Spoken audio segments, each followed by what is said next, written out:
Well, hello, viewers. Welcome to week 16 of the Cargill division. I'm your host today, unfortunately for you all, Brett Hendrickson. We also have Ryan O'Callaghan, Cindy Cutler-Seafried, and Anthony Strait. How's it going, guys? It's going Good. well. How are you? Terrific. There's nothing I'd rather be doing on a Sunday morning than this. Oh, yeah. So we got some big matches this week. We've got some teams who are in a little bit of dire straits. They need to get some points today. So first match, we've got the Calgary Carnage versus the Dakota Dynamite. We've got the Van Island Pinslayers versus the Dream Crushers in match 2, everybody's favorite team. We've got the Dakota Dynamite versus the BPG Bombers. We've got the Northern Knockouts versus the Pinslayers in match 4. So, do you guys have any comments on these teams? Anybody you've been watching? Anything you're looking out for today? I'd like to see Carnage win today. Yeah, fan favorite. Hey, I'm a big Bobby Kite guy, so yeah, I want to see those guys get some points. The rest of the team, whatever. But yeah, Bobby Kite. I'm a big Bobby Kite fan. Anthony, what do you think? I'm actually excited to see how the knockouts do because they're about 500 right now, so it's almost a do or die situation for them. It'll put them ahead of the 8 ball if they get that win, but if not, it basically forces them to win out. So I'm kind of looking forward to that one. Nice. Yeah. Ryan? I'm just here to see Tim Wiseman shoot a 450. That's all. Oh, baby. Let's go. I just hope he That's it. shows up. Let's be honest. Okay, so our first match, we've got the Dakota Dynamite and the Calgary Carnage. We got Rob Olson and Kyle Young representing. How you guys doing? Good. How are you guys doing? Living the dream, baby. Living the dream. So you guys are both in a spot where you need to get a lot of points today.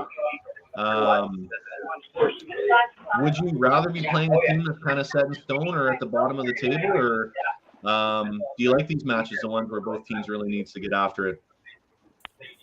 You got to get amped up to play anybody in the pro league right now anyway. So if you need to be playing somebody with a better record, get fired up. So, Rob, it's been a bit of a tough season for you guys. What's the morale like, and what's the goal today? Honestly, the morale is really good. We know that we haven't performed to the best of our abilities. We know that we have way more to give. We know where we are in the standings. We know it's an uphill battle, but the team is excited for the challenge to show that we can really do. Right on. So what do we got for lineups today, fellas? Calgary, who's starting out for you guys?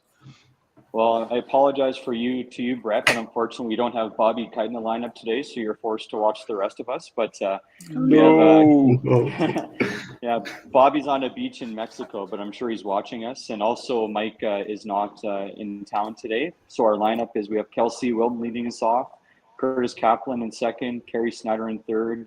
I'm playing in fourth, and Brad Wilton is our anchor, and we have Tracy Smith ready to support if we need her. All right, Kyle, over to you. Got kind of a short roster today. We're dealing with the injury bug still. So Rob's out. Chaz is on holiday right now. So he's out too. Mark is on the bench. Technically, if we do need him, but lineup we're going with Deanna, Randy, Tyler, Scott, All right. Okay, well, good luck, you two. Good luck, guys. Thanks. Yeah, see you guys go at it here. So Good luck, here. Yeah, Good luck, see you you. guys. Bye. All right. Okay, so it seems like we got two motivated teams. Let's get over to some 5-pin action.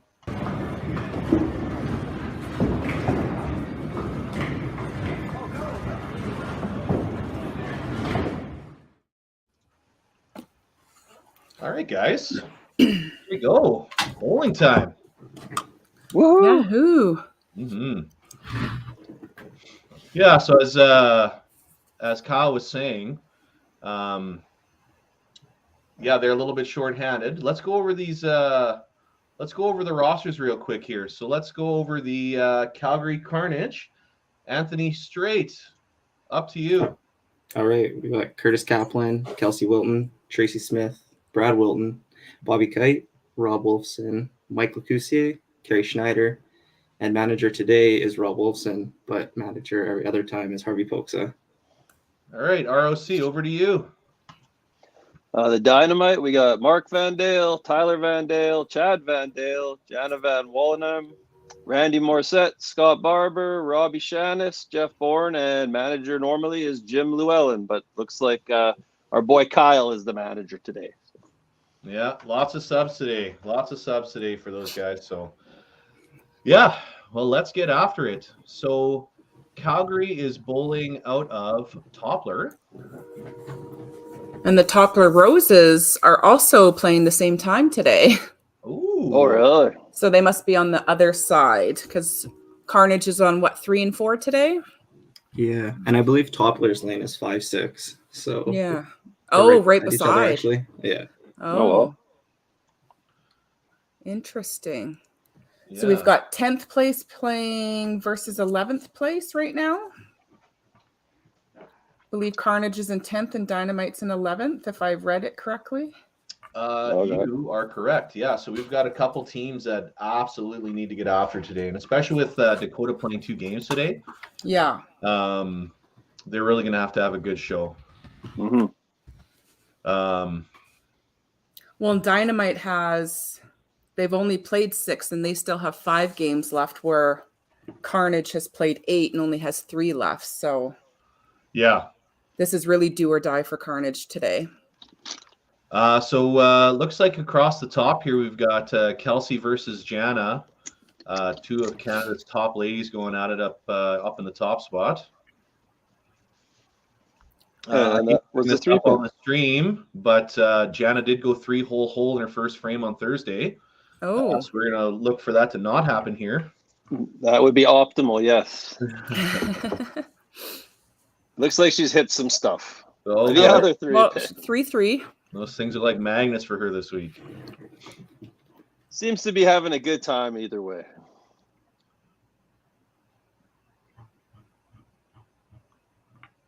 All right, Kelsey's ready. There you go, a little Ooh, cleanup. 15. nice. If you're not going to get a striker spare, you might as well get 15. Exactly. Kind of contrasting styles here, eh? Like Jana comes in, big sweeping hook from the right side. Kelsey's basically right up the gut. I find, and I don't know if you guys would agree with this, that when you're watching people that come in from that big angle, like sometimes they'll release the ball and get lucky and it gets upright.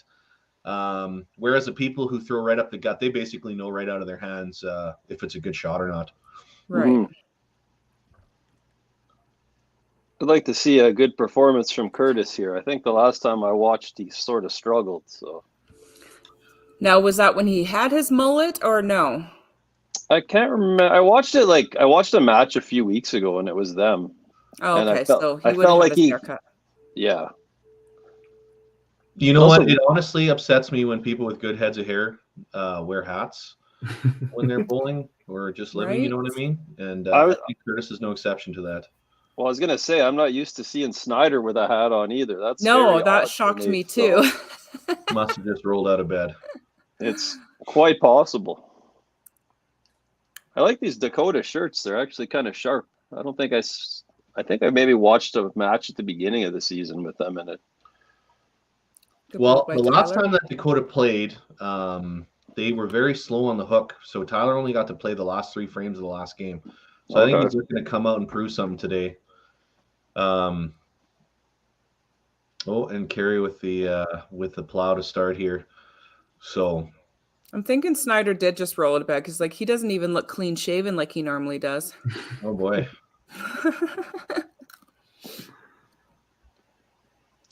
Old Scotty. Yeah, he is coming in. He's throwing a bit of a hook. He's just off center. He likes to come in a bit from the right. he can get strikes either side though. He's got a lot of stuff on his ball.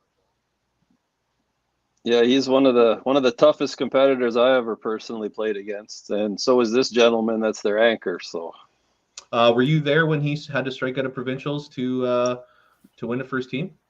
I think I was. I don't know where I was, but I remember. I can't remember honestly. I was at quite a few, but I don't know if I was there for that moment. It's a I know great I've shot seen by it. Wolfie there. Anthony, this is your buddy, Jeff Bourne. Yes, Jeff Bourne is one of my favorites. I had the chance to play him twice at Regina last year, so And you came home with his shirt, yeah, well, had to souvenir, right? right? Oh, look at that shot over there by Will. So that's a story. So what's going on? So why are you coming home with GB's shirt? I have a picture of it somewhere too. I was gonna say, Actually, what happens in Regina stays in Regina. Yeah. Oh, there you go. It was a good night. It was a good night. We'll just say that. Yeah. Well, hey, so we got 3 marks to 3 marks. So nobody's really putting a stamp on in the first frame. Someone tell Snyder to take his hat off if he wants to play well. Come on. It's so unsettling. Well, you know, and that'll lead to another discussion we can have here. Superstitions. I mean, there's some guys that won't bowl, like with you see him at Masters, or you see him, you know, on the pro tour, like on the cameras without a hat. And it's just like, whoa, I don't know if I've ever seen something. Oh, that's a Not good a shot, girl, Kelsey. Kelsey. Yeah, that's. I got some comments when I have to bowl without a hat because most people say I don't think I've ever seen you without a hat. So There you Yeah, go. it's weird Yeah. when I see some of you guys wear a hat. Mm-hmm. like I'm in my Or basement without. right now wearing a hat. So. I like wearing a toque while I bowl, but I can't wear a cap because I like when I bend low, I have to be able to look up, and I'll just see all cap. Same thing for baseball. When I'm hitting, my cap, I put it back just so I can look up, right? But when I'm in the field, I have it basically down on my brow. But Randy, Oh. Good push from Randy there. Oh, boy. no. See, I told Snyder take the hat off. This is what's gonna happen. Get rid of that thing. I know there are some people who they carry like 5 different shirts so they can switch them during the day. Is that a Dwayne Gilardi thing? 100%. Dwayne for sure. Jeff Bourne is the guy who kind of started that. He's the shirt switcher. But yeah, you know, it's all just little things, right? Like a second set of balls where you you start throwing them and you get a couple strikes. You're 2 for 2 with these balls, right? So Yeah, Kyle commented the headband's where it's at. Isn't Jeff Bourne's son? I can't remember his name. He wears one too. he does, yeah. His hair isn't as big and majestic as it used to be, but it still gets pretty big. And then on the opposite end of the spectrum are 2 bowlers. With no Nice hair. shot from Rob there.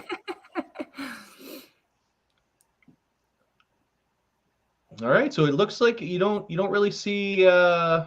Nobody's taken away. Mm-hmm. Taken a lead yet. Everybody looks like they're kind of on it, eh? Like they're hitting what they're aiming for. Jana and Jeff started a little weak in their first frame, but Brad. looks like they bounced back. We have our keeper baseball draft later today, and Mr. Wilton, one of his keepers was Edwin Diaz, so that's going boy. great for him since he just destroyed his leg at the WBC. Oh no. Yeah. No Narcos this year. No. As I wrote in our group chat, cue the trumpets. Oh boy, Timmy Trump is just at home, just crying. Yeah. No live performances from me. No. All right, so a couple doubles on the board for the Carnage. You always want to see those strikes stacking up, and hopefully Jeff throws a good shot here, kind of keeps his team in it.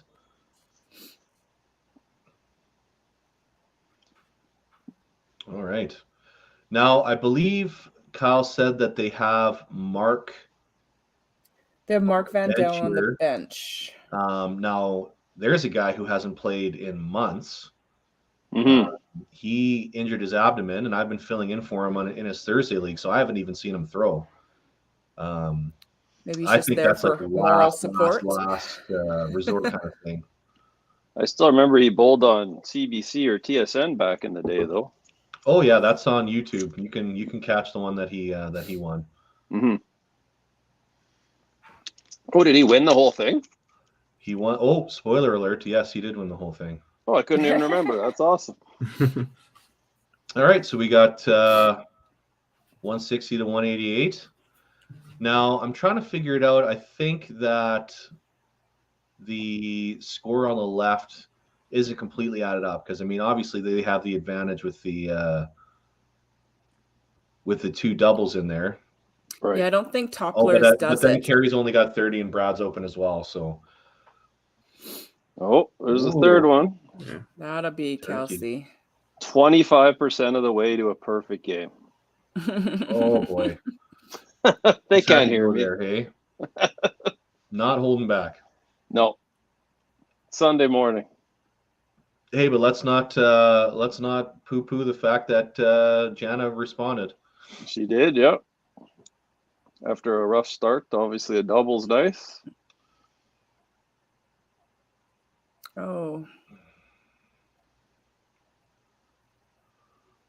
Yeah, it just looks like Curtis, his release is like right at the end of his throw. Hey, like you've got some guys that release it pretty early and then have the big follow through after. It looks like his release is like right at the end. Oh, that one was a lot better. That was good. Mm-hmm. Yeah, the first one, it looked like the ball didn't come out of his hand until like the last second that it could. And then that one looked like he kind of released and then followed through after. Right. How many lanes are at Dakota, Brett? I can't remember. I haven't played there in forever. Dakota has 2 12s, so they have 24. 12s. Okay. Yeah. They're set up kind of like Toppler is, isn't it? Where the main counter's in the middle and then you have lanes on either side? That is how they're set up. Oh, okay. Anthony, that's where we were for your guys' 4 Steps Nationals in Winnipeg all those years ago, wasn't it? Yes, it was. Yeah. Yeah. Yeah, Dakota, very, very nice house. Brand new Brunswick scoring system, the sync system. Yeah, and they're getting 4 10-pin lanes. I heard that, yeah. Months, so. Do we think this is a pull happening or is he just taking his time here? Well, 5 miss. He's looking a little uncomfortable. If you're gonna do it early, right? Yep, here we go. That would be Tracy Smith, yeah. Tracy in for Carey. Oh, great ball there from Scotty. Oh, it looks like Bobby Kite's in the chat on YouTube, which is great.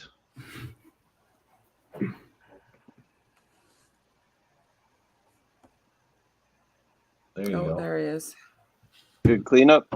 The Masters Ladies Tournament Division Single Champ, Tracy Smith. And just inducted into the Hall of Fame. Right. That's awesome. Very awesome. So well deserved. She gets to go in with my proprietor. It's pretty cool. Yeah. Oh, great shot, Robbie. All right, so the 1 hole and the 4 hole for Calgary is keeping a minute. Mr. Bourne is struggling a bit here. Now, in that situation, they have a pull, but I don't really think that they want to use it. No. Are you comfortable? Are you happy with that? You know that you have the room to work? I think Jeff will figure it out here. He's just starting a little flat. I think he's just going right up the gut. He's got to maybe change his line a bit. I think we'll see him move to the right side of center for his next shot. I think that's his first move.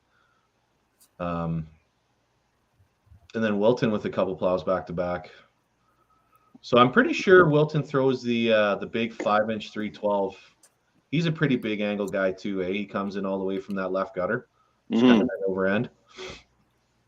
It's a good shot. Some houses he just cracks everything. Yeah. So, but there's no cracking when you hit it right on the beak, eh? Cannot crack that. Cannot. Maybe in That's okay. Regina. His wife's picking up the slack. She is. Oh yeah, 100%. Go. Is it Oh, gonna fall. go? No. Thank God no one said 25% of the way to a perfect game last time. Oh, she's gonna kill you. She may. I'm a couple provinces away. I should be safe till Red Deer at least. She's one girl I wouldn't want to mess with. She is not. Yes. All right, so a good cleanup for Jana, 90-4. Not terrible. I know the goals you want to have 104, but you know, with a plow, 90 is not a horrible spot to be. No. But it is if your opponent goes turkey corner spare. Yes. So you're saying there's a chance.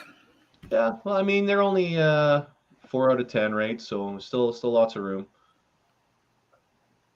Oh, Randy just got roasted on that one. Now, you don't like to see that as somebody who throws a backup. If you hit right pocket, you want that ball hitting all 3 pins. Mm-hmm. So I don't know if it's an angle or a speed, if you really, really wanted to bury that one.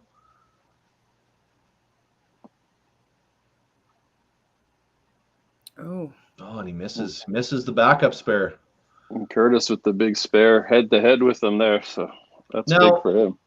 For a little bit of a classic talk here, now the counter pin, was that for left side for righties and right side for lefties? Ooh. Or was it based on I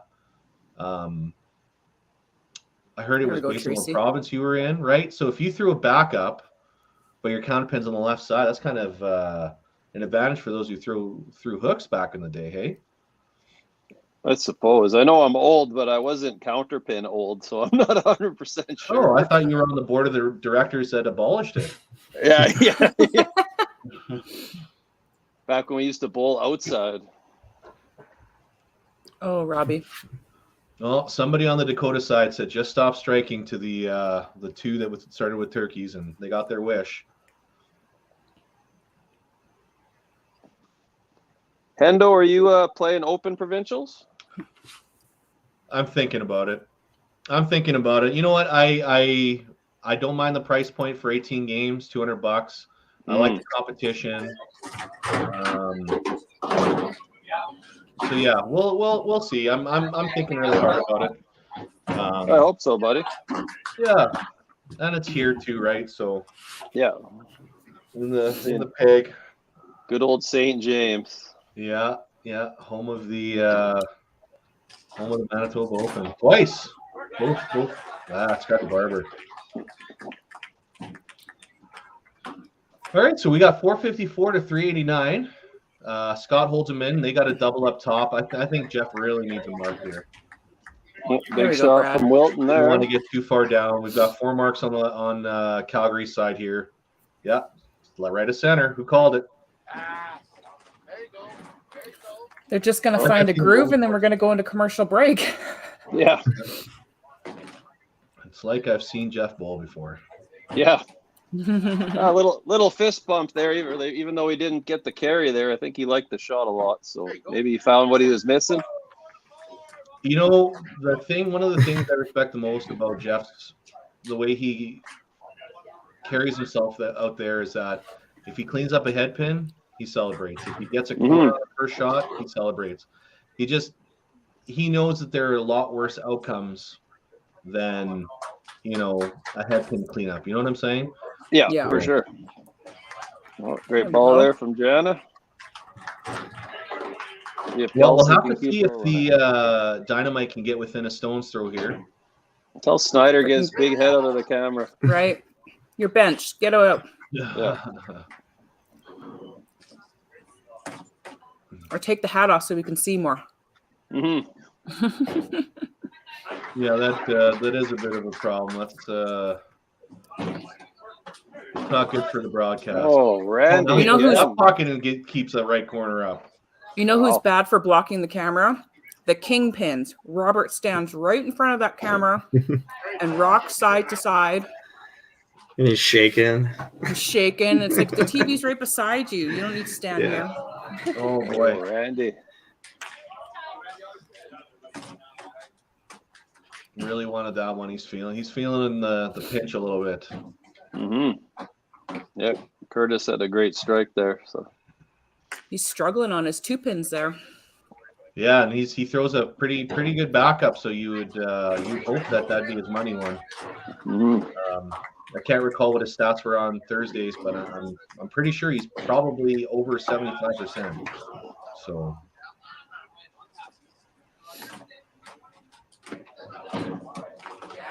Big shot from Tyler there. So in the 3-hole and at the anchor spot, it looks like it could be either person's game. Lead off, I mean, kudos to Jana for kind of hanging in there. Still got half a game to make up the deficit. Right, yeah. Curtis has got 4 marks in a row versus Randy, who's missed a couple right corners. Break might be good for a guy like Randy. Oh, Scotty with the punch. And then the 1 double they had going just got cut off. So definitely not ideal for Dakota in the front half here, but I mean, they're gonna have to 5 for each player left on the board, right? So That commercial break does funny things to people. yeah.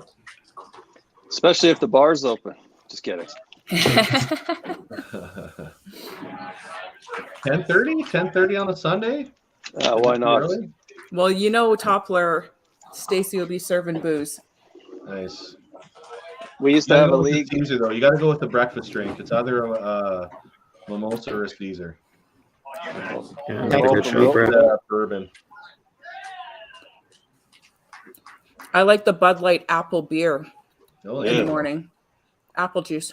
Well, we got to work on these sponsors. I'm surprised Coors Light hasn't reached out to me yet at this point, honestly. But Right?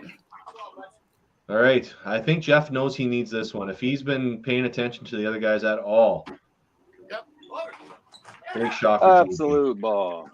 So at the half, we've got 585 for the Calgary Carnage versus 511 for Dakota. I would say that the momentum is definitely on Calgary's side right now. But we're going to take a break to give a shout out to our sponsors. Perfect.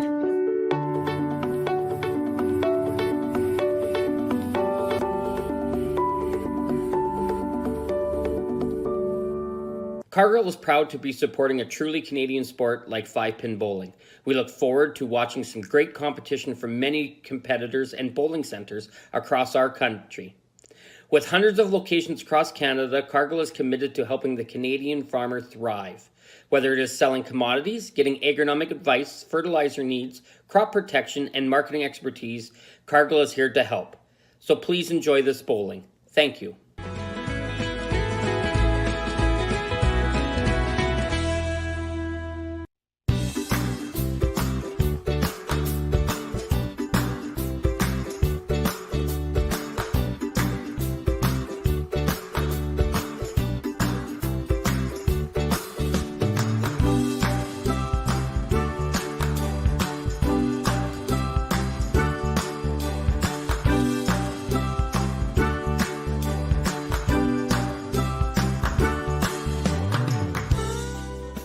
When you come to the Canadian Brewhouse, you'll feel right at home.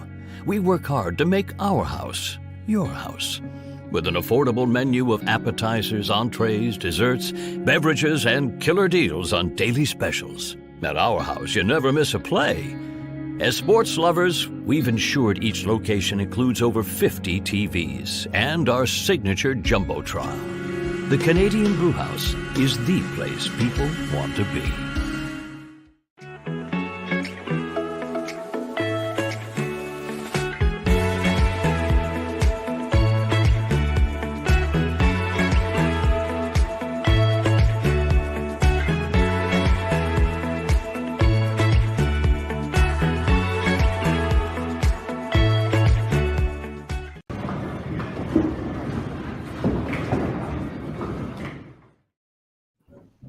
All right, y'all. Welcome back. Now, I don't know if any of you are thinking what I'm thinking, but I can't believe none of those Edmonton teams have signed Cargill Charles to a contract, man. That's a sweet little backup he throws there.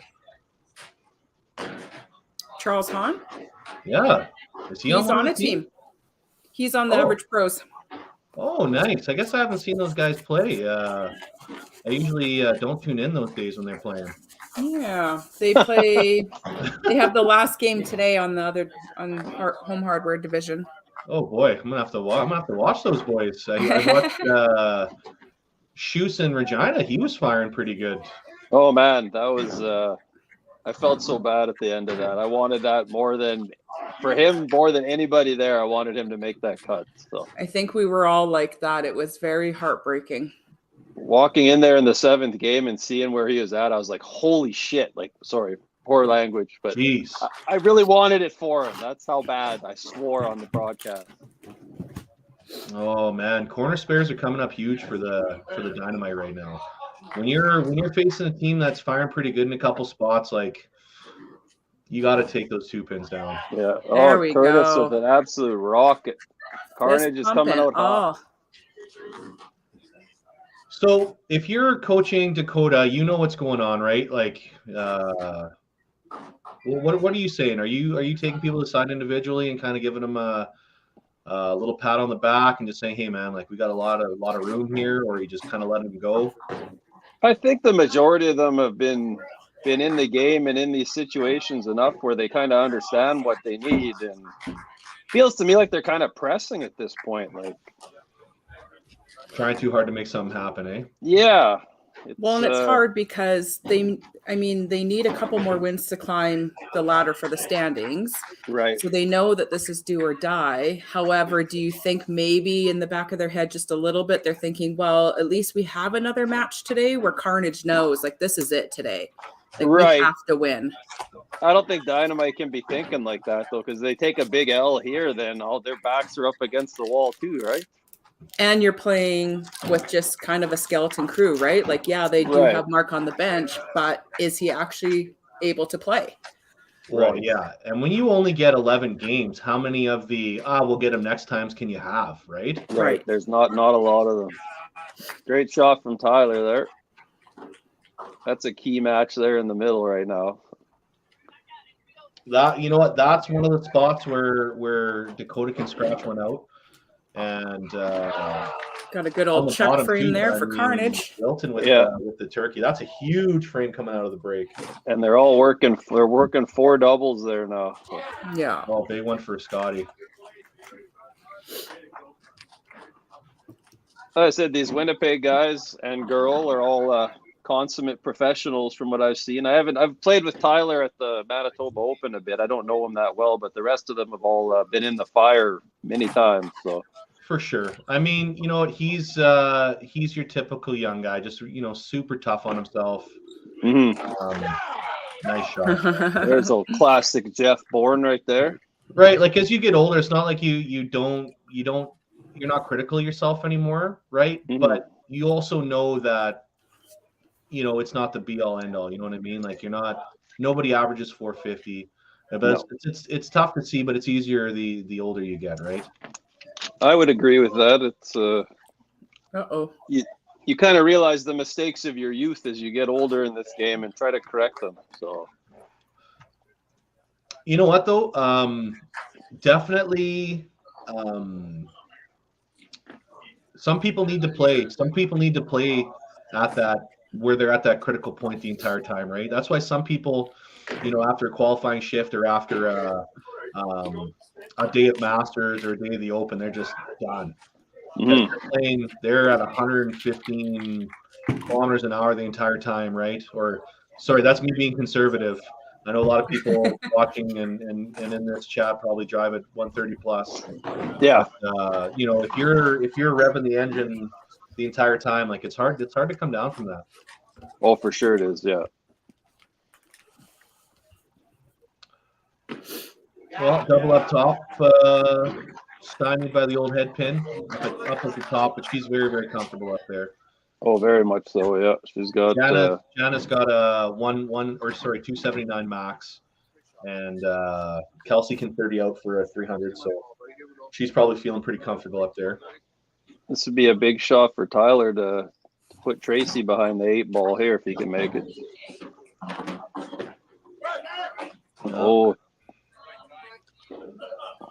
Is that a case of knowing that you just want to get it on the middle, right? Make sure you get that big count and you just plow? Yeah, it's like I said, this game is this game. It's never really changed. It's tough sometimes when that happens, obviously, but good sticks there on a strike, though. Sean says the party can start. He's here now in the chat. Welcome, Sean. Sean, clean up from there's a Tyler guy there. that we're missing. We're missing out in the Manitoba scene. There's a guy that I wish I saw a little bit more than I do. Yeah, Sean's a really good friend of mine. He I think he practiced once or maybe twice between I can't remember the time frame. Then he showed up in Regina and almost made the cut his first qualifying shift. I think he shot like a 2180 or something. So Ooh, another big push. Oh. Aaron is saying good morning to us, but he's commentating on the other streams. So hopefully they're doing well over there. they got Hooper. They'll be fine. Yeah. Big Manitoba flavor on the commentary this week, eh? Very much so. Yeah. Well, I know Aaron was asked to commentate last week, but he was supposed to have a tournament, then it got canceled. So, Yeah, I'm not sure what tournament would that have been for how many? I think it was that is it the 225 or whatever it's called, the interprovincial Was it? Okay. or high-low double? I don't know. Oh boy. So this is they're just stacking it up over there in Calgary right now. They are, yeah. Big shot here for Jeff. Kind of keeps that glimmer alive. You don't want to lose the spark entirely. No. oh, there we go. There you go. Let's see what Brad Come on, does. Brad. Oh, All right, so there's another spot down there that Dakota has a shot. Hey,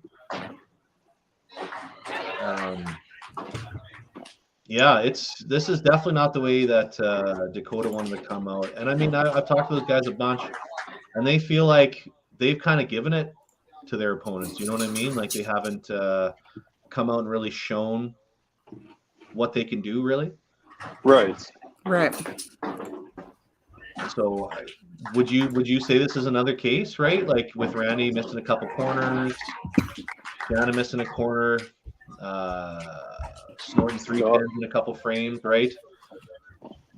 Would you say that this has been not a case of bad luck, but kind of just not being ready to go at your time? Hard to say. It's I mean, they all know what's on the line here. And I said, I just feel like they're pressing, or maybe they're not pressing enough. It's hard to say just from watching this. Now, Anthony, how about you? How do you what mentality are you bowling the best? Like when you're stressed out and you're like, you need it, or kind of like everything you're throwing's good, or where's the spot where you feel like you thrive?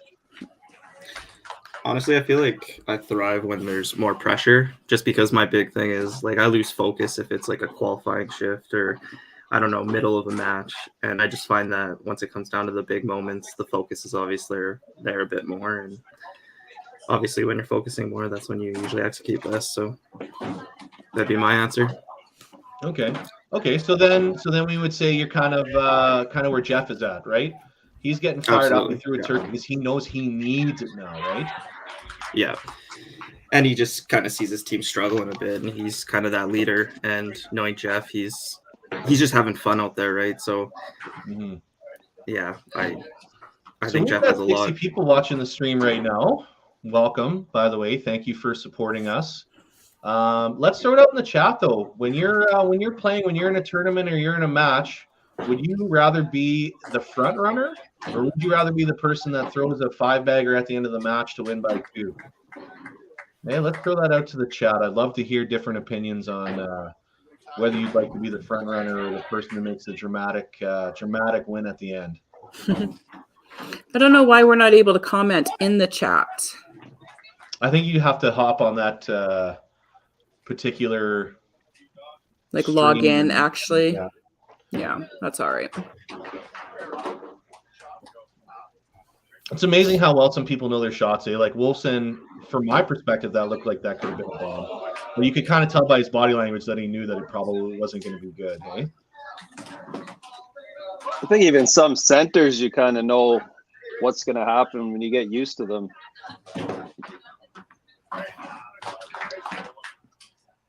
I would say most improved player out over the last 3 years. Rob Wolfson. Rob Wolfson. Oh, Yep. for sure. He's yeah. Aside from the fact that he's a Penguins fan. Yeah, loyal. Yeah. How do you not like a guy like Robbie, though? Oh, he's one of the best guys. Seriously, he's so nice. Yeah. And a hell of a competitor. He had 2 deep runs, I think, on WCBT in the last year in Regina and then in Edmonton. So Yeah. Yeah, I know for a lot of us regular bowlers, the only deep runs we get is when we eat the bowling alley food. Oh, God. well, I'm glad I didn't make the worst comment of the day yet, but that was it right there. And not Look over. It's still early. Yeah. Yeah, it's going to be a long day for me. So 4 hours of this, 2 baseball drafts right after. So You know what? I have never done fantasy for baseball, so I'm looking forward to it. you know the game though, like you follow along. Oh yeah. I like baseball. So Yeah, you'll be fine. There's going to be about 6 of us that know what they're doing, and 6 of us who should be super amusing to watch draft teams. So So we have a 130 pin advantage for Calgary. They've got 2 single strikes and 2 spares, and Dakota's of course got that 4-bagger at the bottom and a strike in the middle, but that's about it for them. So what do you say? What would your line be, Ryan, to a squad that's down a whole bunch and basically needs everything? don't miss. Oh boy. Oh, you're one of those guys. Just throw the good shot. Yeah, I used to coach a little bit, and I'm not a very technical coach. I'm more of a rah sis boom ba type of coach. So Oh, like Lady Gaga. Rah, sure, rah. yeah. Yeah. They'll never see my poker face. Yeah. Uh, Well, that's good. Okay, Cindy, how about you? What would you say to a team that absolutely needs everything?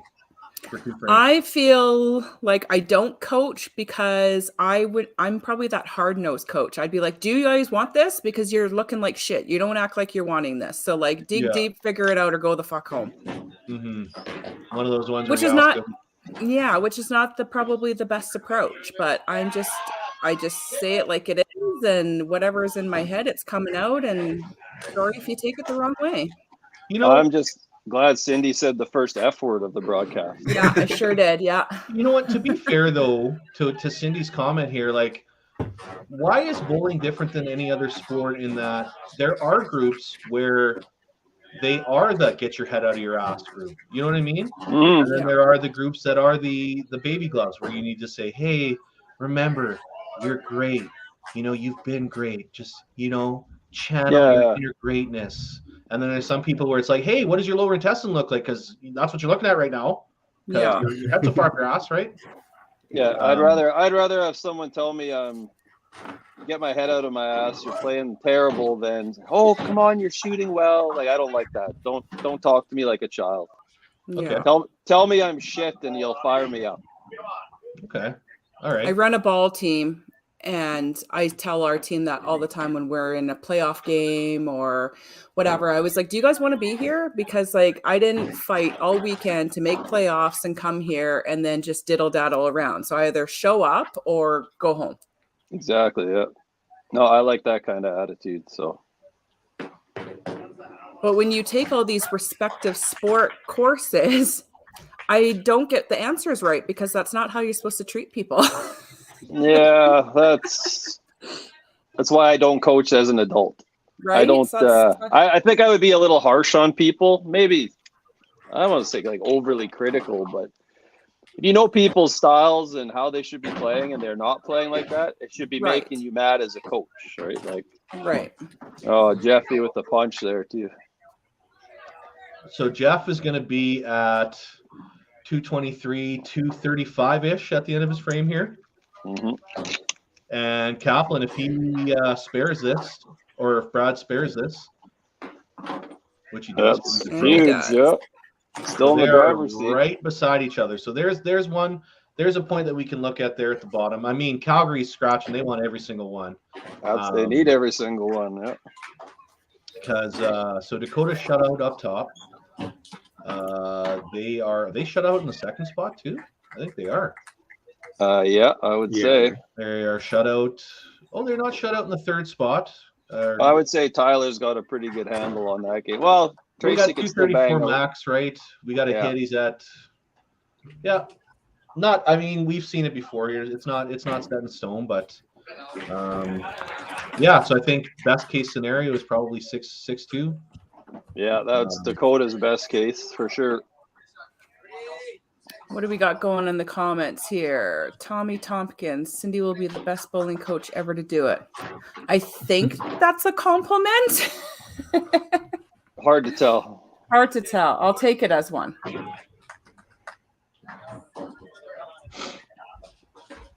So that is Howard. Kelsey's first miss of the game. Good time for it. Yeah, when you're basically good to go, you can do whatever you want. You can bust out the old Jeff Stoughton spinneroo if you want to. The Savardian Spinorama.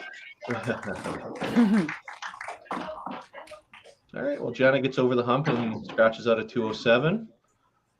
Fortunately, her opponent had that in the sixth. So Tell us how you really feel. hey, I'm just spouting facts, right? I mean, obviously that's not where she wants to be. She had a couple plows.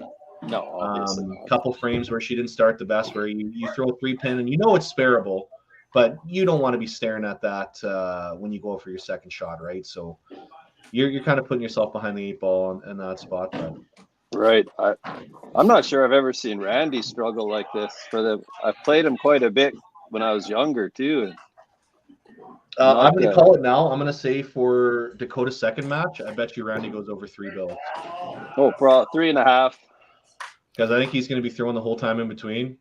So I think he's going 3 bills. I'm looking for a big match for Dakota coming out of this.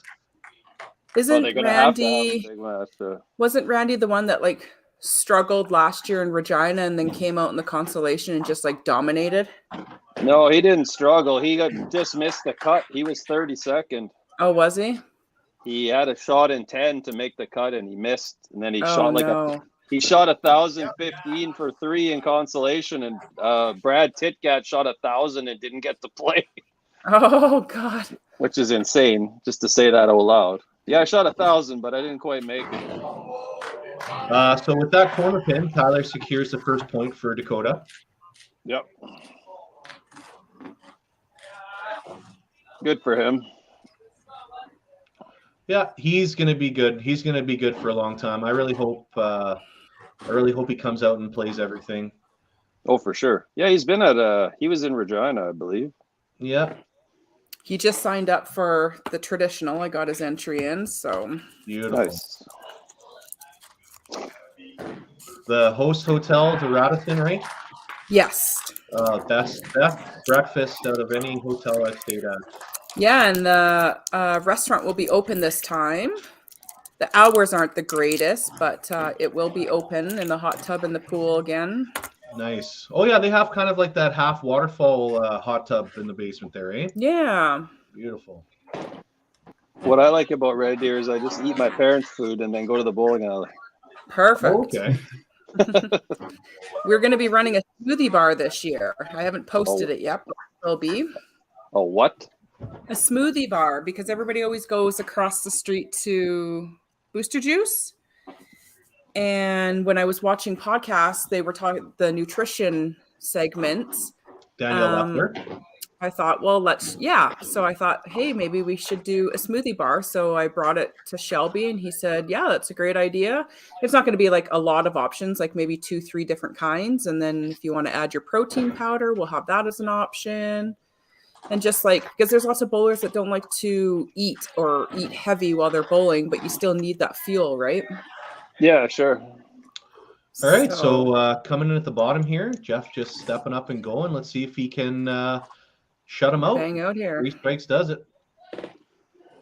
There's one. Got that one out a little bit.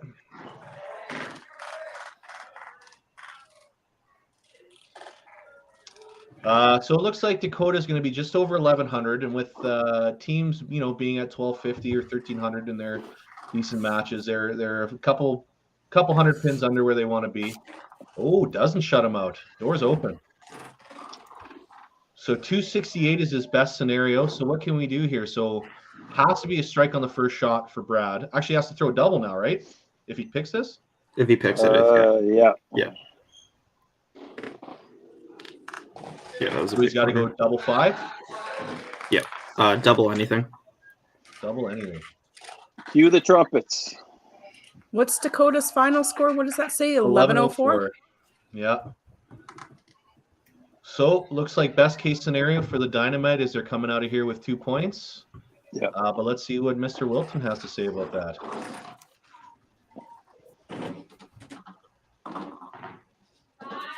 All right, 6-2. 6-2 for the Calgary Carnage. Very good. 6-2. That could have been a lot worse. That could have almost been 8-0. Yeah. No, the Snowmen are on the other division.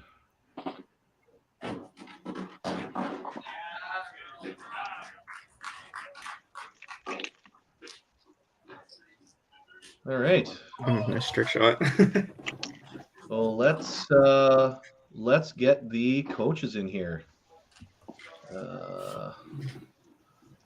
Mr. Kyle Young, Mr. Robert Wolfson. So I see one guy smiling, and I see one with a stern look on his face. So, Mr. Young, things were looking pretty tense right in the middle of that game. Looks like we needed a few shoulder rubs. Lots of taps. Can't balls there. It's just not pushing the pins over, right? So just kind of rough you because you're looking at a couple of the struggle moments in that game. And you're like, did you risk somebody getting further into the building? So it's just a rough spot. But, they played great. Like, Curtis got hot. Yelty started fire, right? Like, can't do anything with get much the whole game. So they played great. And Rob, what's your takeaway from this game? Is 6-2 good enough, or were you looking for 7 or 8 this one? Yeah, we wanted 7 or 8 for sure, given our position. But honestly, we rolled really well. We had a really great team game. So yeah, obviously we wanted 7 or 8, but we're really happy with how the team rolled together. So that leadoff spot. So we have Kelsey come out, throw that big perfect corner spare at the beginning. Janet comes out and goes 3-3. That's that top spot. I would say definitely got the momentum going for you guys. What's it like having somebody who's firing up the crew? Yeah, she's amazing. She's like a guy out there. She has so much energy. She just throws. She was throwing bombs, right? And she was just coming off the lane, fired up, and it really just filtered down the lineup for sure. No, she's a beast at the top of the line. She's a great leadoff. So Kyle, what are you guys going to be doing with this game in between? Are you going to be throwing a lot of balls? Are we going for liquid adjustments? What are we doing out there? I think the first thing I'm doing is changing the lanes of the ball. Yeah, no, as long as everybody's staying loose, we're good. So. All right. You guys have any questions for these two? I think not we're really. good. Congrats on your win, Rob. Yeah, thank you. And Kyle, good luck next match. Yeah, you guys are well. Great bowling, Rob. Okay. Thanks, guys. Appreciate it. Kyle, we will see you later. And Mr. Wolfson, have a good rest of your day. You as well. Thanks, guys. Later, Robbie. All right. Okay. So next up, we have the Vancouver Island versus the Dream Crushers, everybody's favorite squad. So the Pin Slayers versus the Dream Crushers. Now, when we take a look at the high averages, I mean, the Pin Slayers are right in there too. So I think this could be a really good match. So I see we have Danny in here from the Good morning. The Dream Crushers, but I do not see Yvonne. I think we're waiting to see if she can get logged in. All right. Okay. So Mr. Clapp, how's the group doing today? How are you feeling before our match today?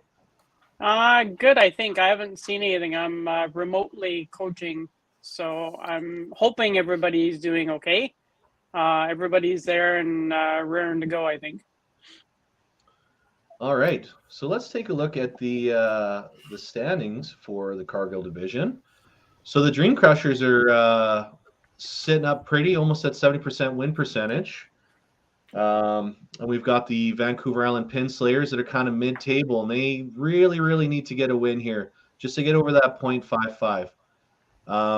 Now, with how comfortable the Dream Crushers are up top, do you think there might be a little bit of complacency in there for the crew, or are they a competitive bunch that are just going to go out there and try to get 8 every single time?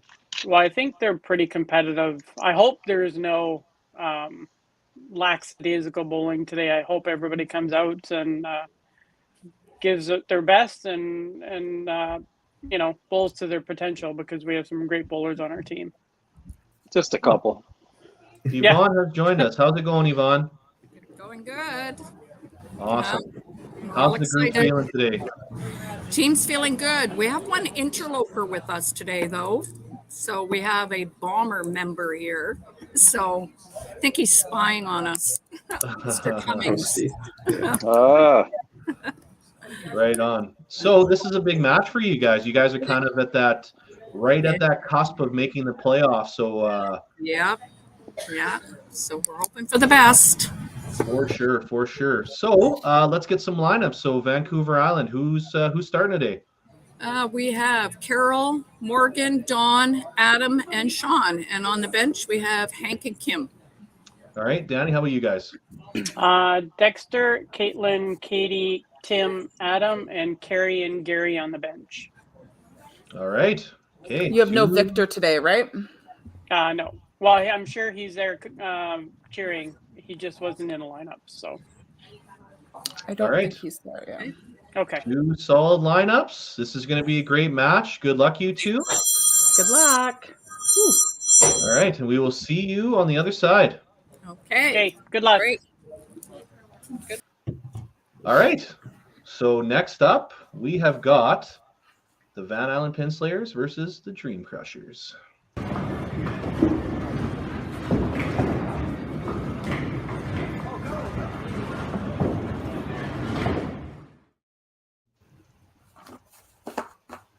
All right, let's do some lineups, folks. First up, we have got the Van Island Pin Slayers. We've got Kim Sundin, Sean Eby, Trent Eichel, Adam LeBlanc, Don Campbell, Hank Cron, Carol Mitten, Morgan Theedham, and manager Yvonne Coxhouse. Cindy, let's go with the Dream Crushers. All right. We've got Carrie Kreitz, Dexter Wiseman, Tim Wiseman, Katie Rayner, Adam Weber, Victor Faubert. We talked about this. I'm going to say Faubert, and it's not Faubert. Caitlin Ayoub, Gary Baird, and remotely managing, we have Danny Clapp. All right. We would like to apologize to all the faux bears that have... Sorry, Victor. come before him. Apparently, Dexter has already thrown a strike as well, which is totally unexpected. Crap, Dexter, relax. He's got 2 baseball drafts to do today. He's busy. Get it done. Now, Caitlin Ayoub, she played for them last year. Now, she's a transplant. Is it from Ontario? Ontario, yeah. I believe so, yeah. What a great addition. Oh, great start there from Carroll. I expect big things from the 4-hole here from the Dream Crushers this game. Hey, I'm just surprised he's in the lineup.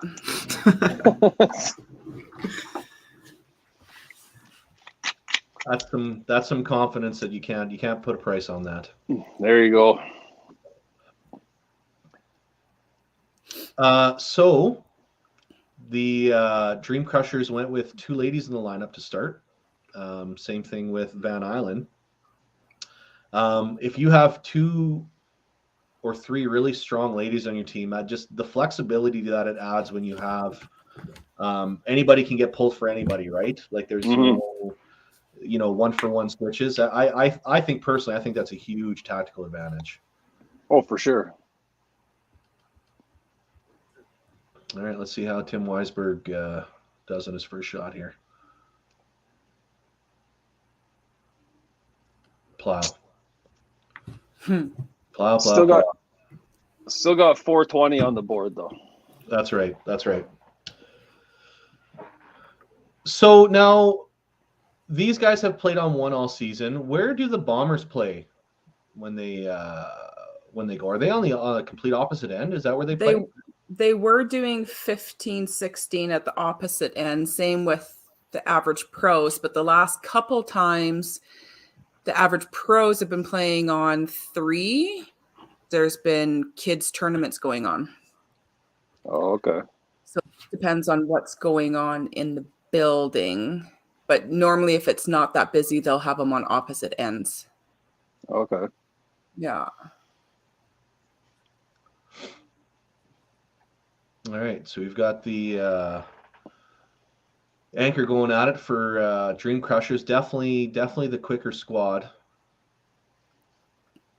Oh, a little high and heavy on the Brooklyn side for Weber. I think Don was in Regina for some reason. He looks familiar to me. Yeah, he's played a few events. I believe he's also played like TPC in the autumn as well. Okay. Yeah. So I'm looking at the other stream here just to try to get an update. Looks like Bandits got 1308 to Topplers 1289. And maybe a 6-2 for Bandits, but they took the screen away, and so now I'm not sure. I'll tell you in a second. Well, while we are going on that, let's take a look at the high averages. Oh, that's my face. We don't want to do that. Let's get back here. So, high averages. So we've got Robert Shanis from the Dynamite, who has not played for the last few ones. Do we have any Dream Crushers? Dexter Wiseman, the better Wiseman in some ways would say, in at the 3 spot. So 271 is the threshold for the men's high average. And okay, Van Island gets a couple strikes at the bottom of the lineup there. They've got 3 strikes, 2 strikes and a spare. And as if we didn't have to pump his tires even more, Dexter Wiseman starts with a double. He's not bad. He's all right. Now, this causes a debate. So if you look at Dexter's hat, he's got the straight brim. He doesn't curve that thing at all. If you look at his brother, he's got the curved brim. Always. Now, we all wear hats. What are we doing here? I'm looking on the camera here. I'm a curved brim kind of cat. So. Anthony? You got to be curved. I mean, yeah. When DB wears his straight, not happening. No, he's my age. Shouldn't be doing that. Yeah. No. I think it's a generational thing. I think you see it mostly younger people wear the flat and the older people wear the curves. So yeah. I was just about to say the same thing. Yeah. I just feel kind of like in if between. I don't like the big curve. Yeah, I find that the older, and I can say that because I'm older, or the farm boys maybe have the really curved. Yeah. But that straight brim stuff, like I feel like you should just have like your boxers pulled up and your pants hanging down. You got a little swag when you walk. That's what I feel. All right. I live in Thompson. Every kid wears flat beak hats and also tries to stab you nonstop. Yeah, that sounds about right. Yeah. You got the little chain from your wallet in your back pocket. Yeah, no, I'm good. Big half for Morgan there for the pin slayers. Couple of her shots were looking pretty wild there. So to get the mark might be that kind of calming moment where it's like, okay, I just need to hit the middle to get marks. Let's just make sure that I get it on there. So There's a great shot from Dawn. Both teams playing have played 8 games. They've got 3 left, except for you've got first place playing 7th place right now. So that's probably our farthest match that we've got so far. Oh no, I guess later today we have another one distance. Yeah. Yeah, this is a big one for Van Island because they just want to take at least some points to keep themselves in. But if the Dream Crushers can go 6-2 or better, like their chances could and be they out the window. have the Pin Slayers have the best winning percentage right now, don't they? The Pin Slayers? Mm-hmm. No, they don't. The Dream Crushers, I believe. Dream Crushers, yeah. And then the Bombers, it looks like. Well, I know that they are fighting for first seed, the Bombers and the Dream Crushers. Yeah. Van Island, definitely, if they can get 5-3 or better here, puts themselves in a very favorable position, at least going forward. Right. Absolutely. But this is a team, they can't make a mistake against the Dream Crushers because the Dream Crushers won't let them off the hook at any point of this game. So, yeah. When you can go to your bench and pull out Carey or Gary Baird, like, come on. Yeah. Those guys would be starting on 99% of the other teams in this league, right? So, yeah. And no other team would even think to put Victor in the heated seat. So, no. Yeah. Yeah, like that's just insane. Like they're Victor's anchor. Is that what you said? No, Victor's not even on the bench. He's in the hot seat. Like that's how much talent is on that team. It's oh right. I don't even think Victor is there. You talk about buying championships in professional sports. Well, yeah, they said the Yankees Dream Crushers analogy is quite fitting, I find. But yeah, and no one likes the Yankees. No.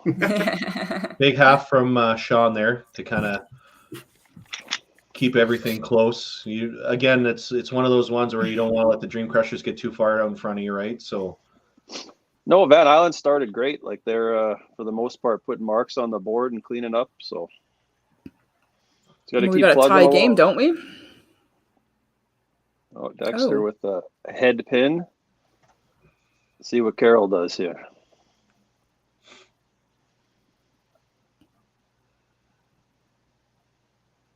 Also with the head pin. Yeah. So let's say you're in a situation you're playing somebody head to head, right? They've got a double and they plow. You're on the 30-30 train. Are you just trying as hard as you can to hit the middle? Do you find yourself tightening up a little bit, just making sure you get it on the middle? Not really. I tend to just play my own game. Like when I play match play, it's whatever they do, I can't control what they're doing. I can only control what I'm doing. So I don't really change, or that doesn't really creep into my head when I play. No, even match play when you're one-on-one and literally nothing else going on, just you two? No, like I said, I know what they're doing. I can see their score, but I mean, I don't let it affect me normally, I find. I don't know. It's weird. Yeah. Well, if we could bottle that mentality and sell it to people, I'm sure they'd drink it. Yeah, I drink it. Sure. It sounds dumb, but bowling, like I said, I don't ever really feel a ton of pressure at it. I feel pressure to succeed at it, but I don't feel pressure when I'm out there throwing balls, like no matter who I'm playing. What a great shot. That was a good shot, Morgan. Yeah. Holy smokes. That was an absolute rocket. You know what? And it's funny you say that because there's people. Oh, wow. What a carry. Because the thing is that like, it doesn't matter if you're throwing in practice, throwing in a game, throwing in a tournament, throwing for $1,000 or whatever. When you step up with a full rack, unless you're bingo bowling, Like you're throwing at the head pin to try to get a strike. Doesn't matter the situation, right? Right. And I think that's the thing that's great about a sport like bowling is that the situation never changes. Like you're trying to knock down as many pins as you can with one ball. Exactly. Tim's a little wild right now. I think his footwork got the best of him on that shot. But yeah, it never changes, right? When you go up there for the full rack, you're trying to knock all 5 pins down with one shot. Exactly. And it's all the other stuff like you kind of do it yourself. Right? So, yeah. No, so your mentality, Ryan, 100%. That's very viable, right? That's how it should be. You can't control your opponent. All you can do is control what you do. And if you're throwing well, just ride the wave, right? Just keep keep doing what you're doing. Don't let the other person starting a 6-bagger get you off your game plan, because guess what? There's still 4 frames left. There's still a lot of room to get stuff done. So, no, I respect that. I respect that a ton. I like when dudes pump their fists like in my face, because then it doesn't really change my game, but it makes me have that little thing in the back of my head where it's like, okay, that's how you want to go. Then check this out. For sure. All right. So we are 3 frames in for the Dream Crushers. They're at 313. Beautiful looking 3 spare there in the 4-hole. But I'm sure he's okay with that if he looks at his opponent. He gets a strike and he's in control on that one. Absolutely. That's the beautiful thing about match play. I played on a national team years ago where we had Doug Whalen shoot about a 380 game at Newfoundland and lost his point. And in the same game, Daryl Cater won his point like 140 to 132. So it's that's the beauty of match play. You just got to beat the guy across the sheet from you, right? That's a great shot. Yeah, good shot, Dex.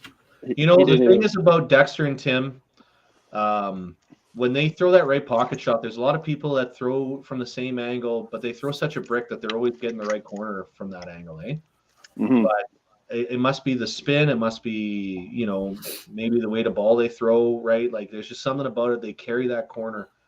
And that's something we'll see for a lot of people who throw from that angle. If they get that thin pocket shot, they're getting tapped like every time. So what I like most about Dexter and Tim is that they're identical twins. I have real trouble telling them apart when I see them. So. Yeah, me too. It makes it so awkward. Yeah. All right. So, I mean, in a contrast to speeds, the Dream Crushers are just finishing their 3rd bowler. Yeah, and Van Island just started up top there. So I guess you take a look at the group, and I mean, aside from Adam, they're all pretty like grab, put your foot in your spot, execute. Mm-hmm. Yeah, not a lot of and then it's Adam kind of strange too, like not a ton of setup for them. They just stand in their spot and go. Like I find that Adam's not as slow as he used to be, or the way that everybody talks about him. But I feel like Tim has gotten slower. Like I feel like he's just as bad now. If we're gonna put Tim and slow in the same sentence, I can't even touch that with a 10-foot pole. Great shot from him though. Well, I think when you're in this situation, there isn't a ton of people around. There isn't a lot of pressure being exerted from everything kind of going around. Like it's basically just you with your group. And if you're with a good group, the pressure's not really there, right? No. So I don't think Adam needs to take that time. I think in a spot where there's like 100 people watching and he's got 2 in a row and he's down 30 or whatever it is, I think he takes that time just to kind of tune everything out, eh? Mm-hmm. Yeah. I mean, they've got the Bombers there warming up. They've got the Average Pros probably already there if they haven't shown up yet because they play at noon. If you ever see me taking a lot of time up there, I'm trying to remember if I turned the stove off before I left. Yeah. Fair enough. It has nothing to do with bowling. Yeah. Figuring out some. Did I turn the stove off? Oh. Yeah, that's a good shot. Great shot from Adam there. It's off. All right. Yeah, this has been a good frame for Van Island, actually. Adam with a rare head pin miss. He's definitely Weber's right pocket, eh? Like, I don't know if I can recall a time where he's hit right pocket except for super thin and not carried all 5. Mm-hmm. Yeah. Oh, Adam is one of the best to ever do it. So. Yeah, absolutely.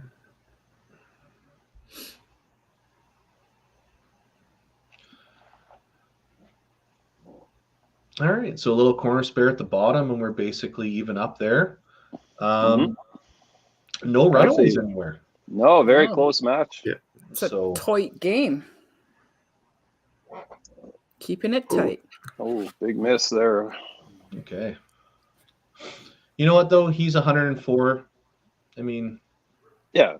I mean, ideally, you want to be on a 4-bagger, but right, that is the you're dream. On that 50 pace, and but as we saw in the match before, you don't want to let those corner pins go to waste, right? You throw the second best result you can on the first shot. You don't take advantage. It's just it's tough to come back from, especially if you get another one the next frame. What if you miss that one? Next thing you know, you're in quicksand, right? And you're struggling to get out, and it's just making it worse.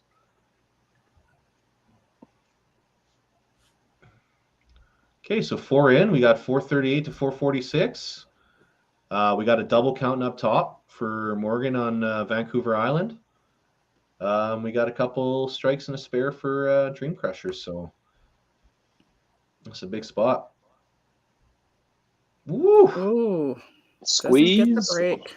Must be nice to play at a house when you hit like that and you still think it might be a strike. Mm-hmm. That's Regina.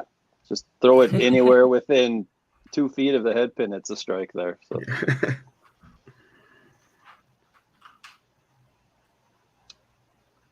All right, big half here for Carol to kind of just keep pace, be within a stone's throw, right? Mm-hmm. Nice and upright, straight back, straight forward, good roll. Big half, yep.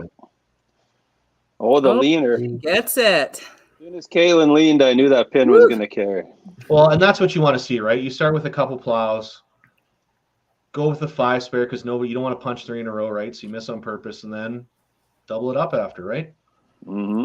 She was on fire last week playing. Okay. Masters? Yeah. No, just when they played Pro League, Caitlin, she was carrying those boys. Oh, yeah. Nice. Holy smokes, that's a good shot over there. Yeah. Hey, where'd they find that picture of Ryan? Hey. That's a good half, Katie. You should sue for royalties. You should give you a quarter every time they show that picture. Every time there's a turkey. We have these like old graphics in Thompson, and when you get a 5-bagger, I think it is, like the guy's picture literally looks like Jared from Subway, which is completely terrible. That's a no-go. But we all yell that at the screen every time it comes up. So come on, Tim. 1 ball here. Come on. Well, they're going to make him pick it. I would say he might be getting the yank if he doesn't make this spare.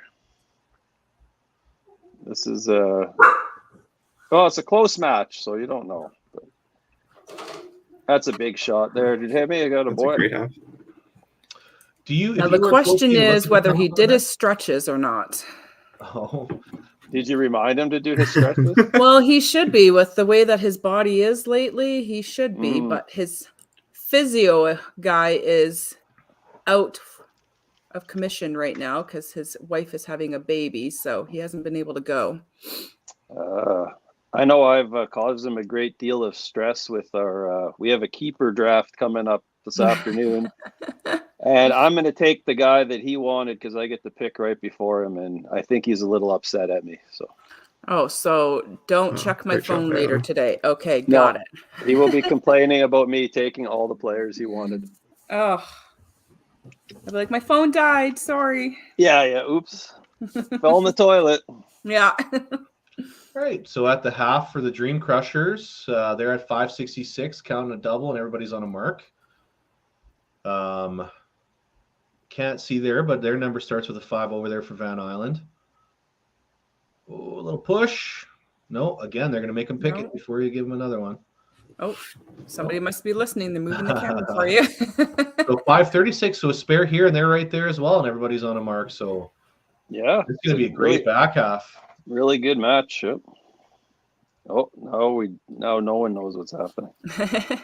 Mystery But we scores. know he picked it. There All we right, go. so 578. So it looks like a slight advantage there for the Pin Slayers, but with a double for the Dream Crushers.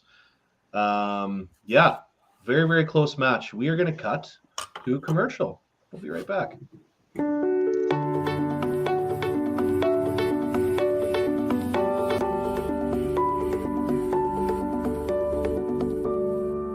Cargill is proud to be supporting a truly Canadian sport like 5-pin bowling. We look forward to watching some great competition from many competitors and bowling centers across our country.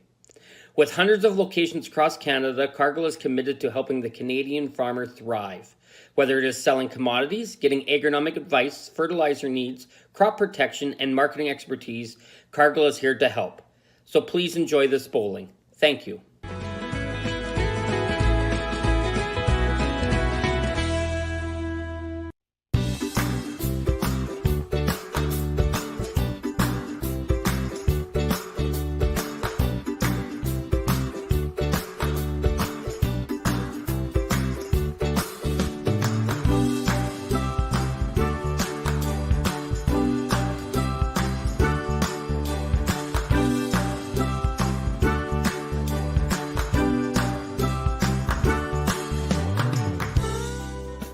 When you come to the Canadian Brewhouse, you'll feel right at home.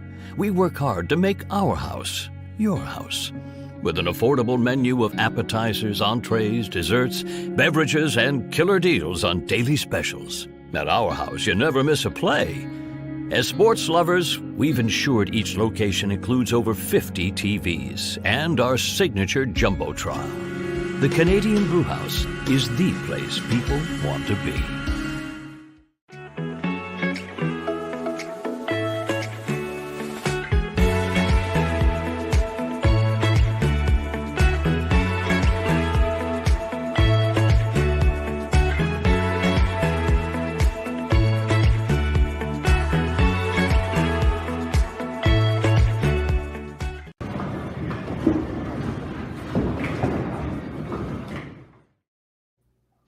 All right, welcome back, y'all.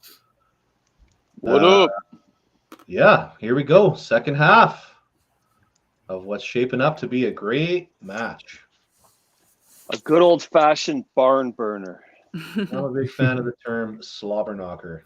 Slobber knocker. There we go. Yeah.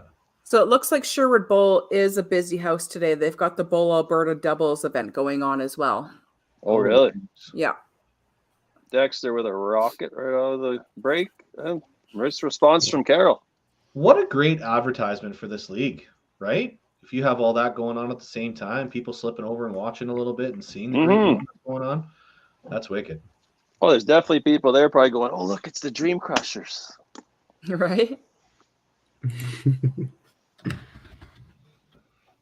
I mean, you don't really know the influence on, say, like the casual fan that might tune into this or just knows them from the center, but I'm sure a lot of people think it's kind of neat to watch them.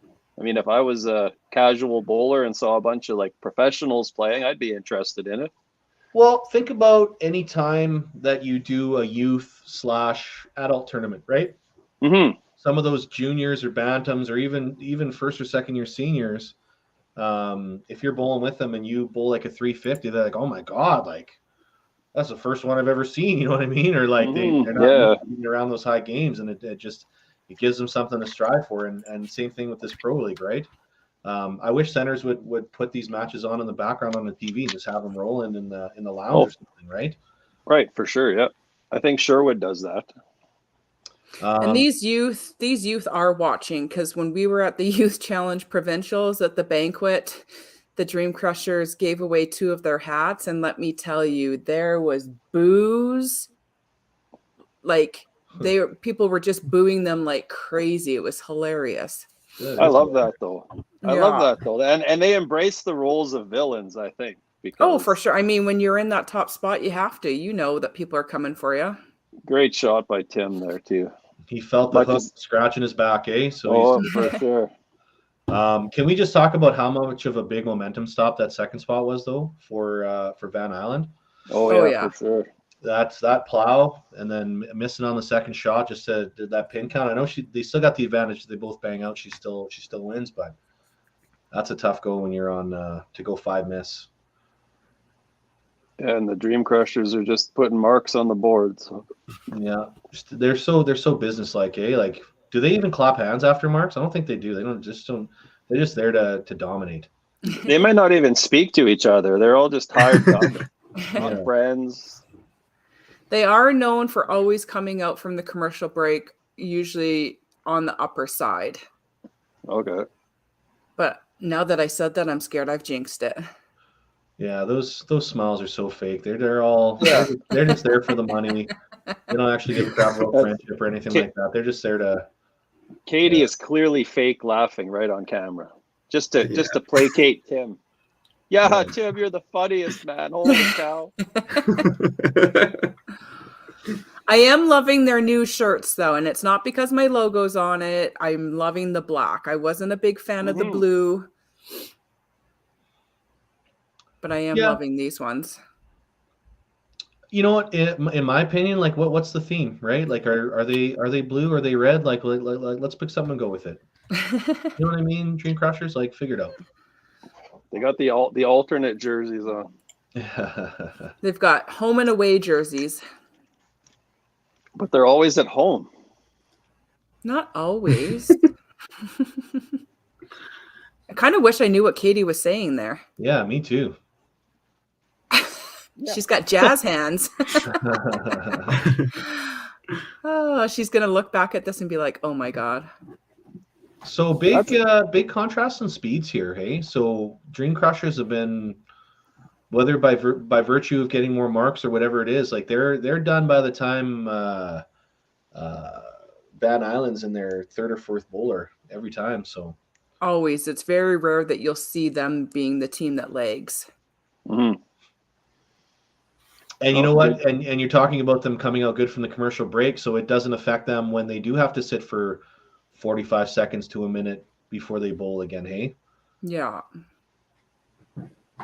And I mean, I'm sure they're having some good banter with Henry and everybody in the background. I'm sure they're there early. The Bombers are getting ready for their games, so. Mm-hmm. You know what? I think Sherwood definitely has that setup where, you know, you're bowling and then you have like the group that's watching kind of sitting above you, hey? And it's kind of you get that stadium feel for it, right? Not a lot of houses have that these days, so it's definitely a cool atmosphere there at Sherwood Bowl. Oh, Dexter. See what Carol does here. Oh, little thin. Oh, thought she had that. Oh, Dexter going for that. Good effort. Had that 3-pin doing the old 90s breakdance beside them, but couldn't get any to fall. Break into Electric Boogaloo. Classic breakdancing movie. Come on, you young people. Oh, I really had to try not to snort laugh there. Oh my god. Indy 100% knows what that movie is. I have no idea what that's from. I may be old, but for Carol though, there, guys. If she gets that spare, and then gets a strike and 8, she's got the pinfall advantage. But by virtue of missing that corner, now she's still behind a full ball. Mm-hmm. Ryan, I feel like if I was 44, I would know, but I'm not there yet. Next week, maybe I'll find out. Is that when you'll be 44? Yeah, next Thursday. Nice. Yeah. Well, happy birthday in advance. Thanks. Getting old. I don't know how you don't know. Tim's going to be pushing me in a wheelchair soon. No kidding. I don't know that reference, no. Look up the movie Break Into Electric Boogaloo when we're done here. Or do it now. It's a real movie. It's a real movie. I'm guessing that was a bomb. Yeah. Yeah. Oh, yeah. So Morgan rips that advantage right back. Mm-hmm. right here in the 3 spot. That's definitely every match here is still up for grabs, which is what you want as commentators, as viewers. Maybe not so much as bowlers. You want to have a couple in the bag by the 7th or 8th. But for the people watching, this is definitely where we want it. Yeah, Katie with a big mistake there. Ooh. See if Dawn can capitalize with the spare. Okay, Yes, so your sir. movie came out in 1984. It only has a 5.1 out of 10 rating. I didn't say it was good. I just said it was a breakdancing movie. Break into Electric Boogaloo. Oh my goodness gracious. I don't just make these things up. I probably seem crazy sometimes, but that's a real thing. So it looks like Don has put himself in the driver's seat. A strike and 8 gives him a full ball advantage. Mm-hmm. Oh, Got a All tie right, so game with him Tim and can really Katie. put the foot down on this one, on this match, if he gets a mark here. pulled it. Oh, Timothy.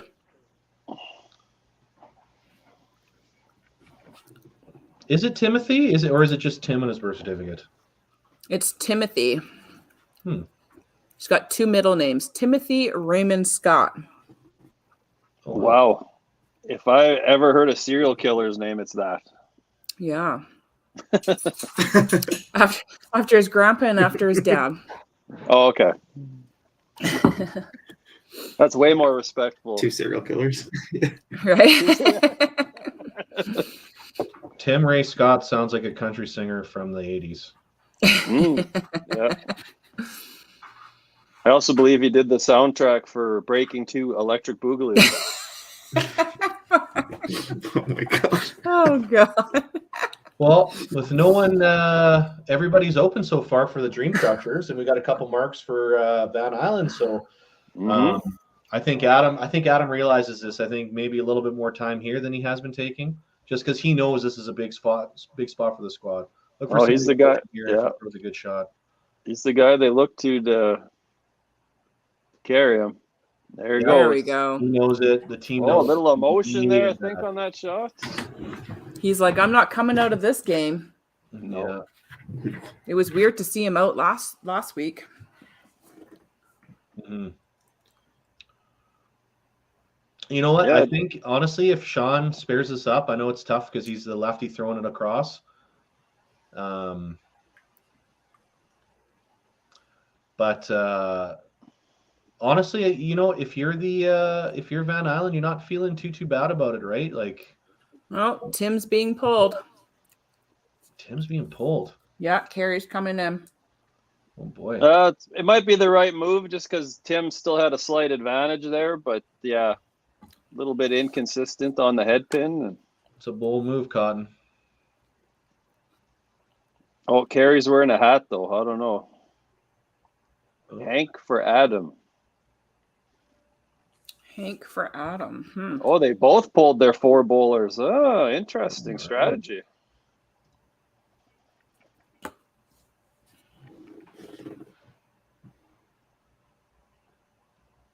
Big shot. Classic Dexter.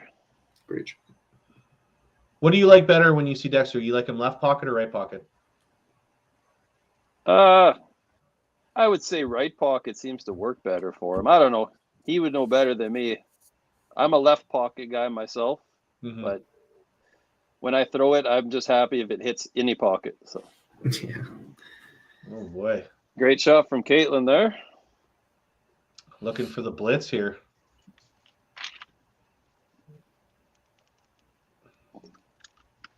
Oh yeah, the Dream Crusher's not even stopping for breath here. They're just going up and throwing.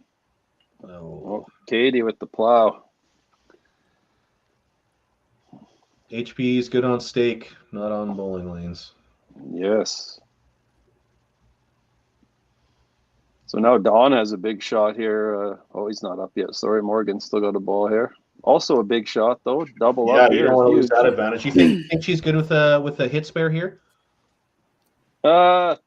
Still in the driver's seat, yeah. But then so the advantage could flip a bit back to Caitlin if she can double up then, right? So Morgan hasn't thrown a ton of bad shots. Oh, center arrow, bang. Bomb. So that's huge right there. That's driver's seat for her. Carrie Kreitz.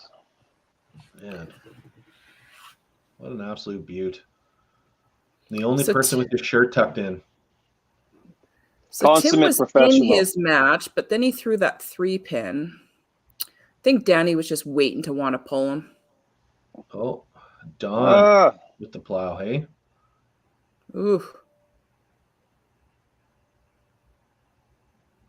Yeah, I think, like I said, Tim was up in that match, but Van Island pulled their 4-guy too there. So interesting. Like I said, Tim threw a couple wonky 3-pins in there. Maybe they just want to try to make sure they can capitalize on the points. Or do you think the talent level plays into it though too? Right, when you've got a guy as good as Carey on the bench, then it makes it easier to make that pull. The I problem don't know. with I think for the safety of everybody, I probably have to plead the 5th on this one. I'm not sure where Danny's head's at with Tim's playing. I mean, if you were going to pull one person on that team, looking at the scores at that point, that probably would have been my pull as well. A smarter move. Yeah, just based on where they were sitting in the match, right? I mean, it's a team event. As much as like everyone wants to perform well as individuals, at the end of the day, you just want to get that point, right? So yeah. So when you've got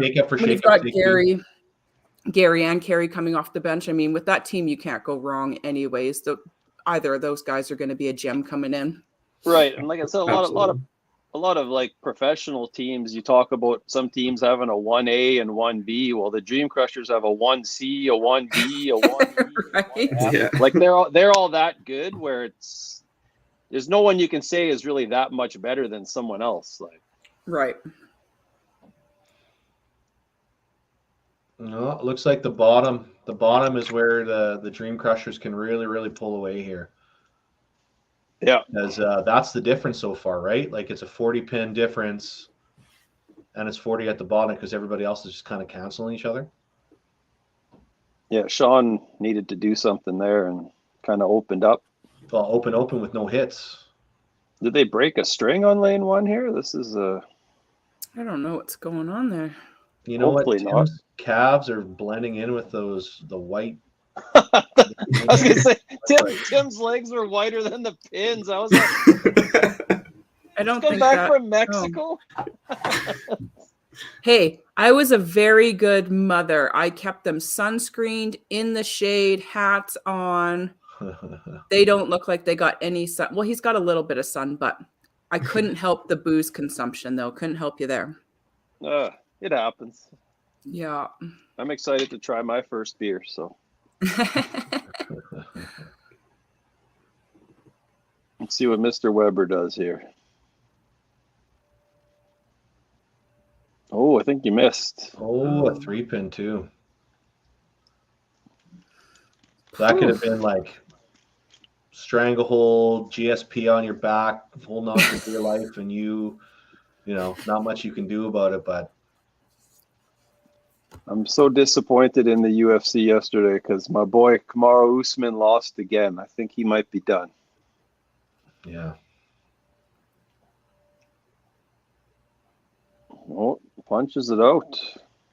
Well, I mean, he still has a big advantage. Oh, for sure. But as a squad, right, that could have put him way over the top. I could have put him 50 plus up, and with a double in the 2 spot, one shot basically gets them right back. For sure. No, I really like the fight from Van Island here. They're not nobody's giving up or laying down here. No.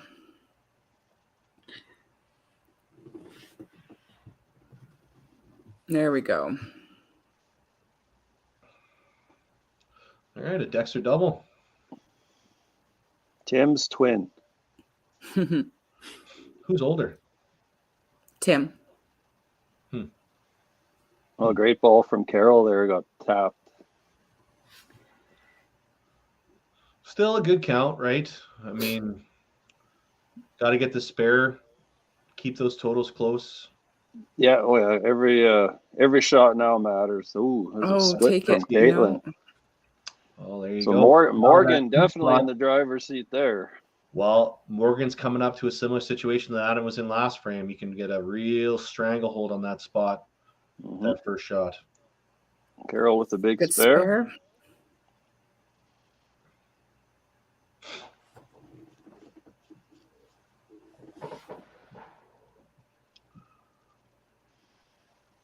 See what Morgan does here.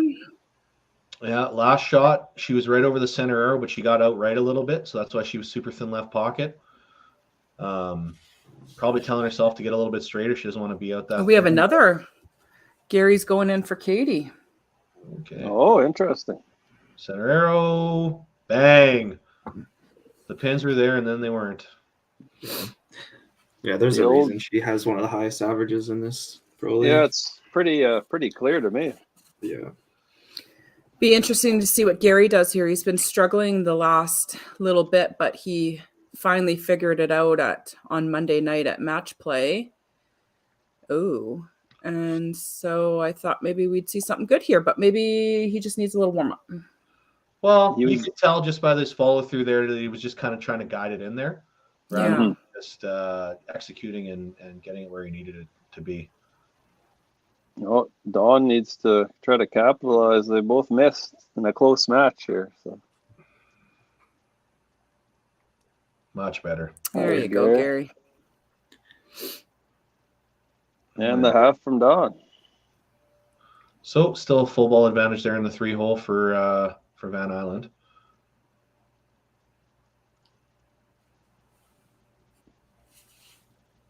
The 2 subs here in the 4 spot coming off strikes in their first full frame. And another Sure, rocket from Gary.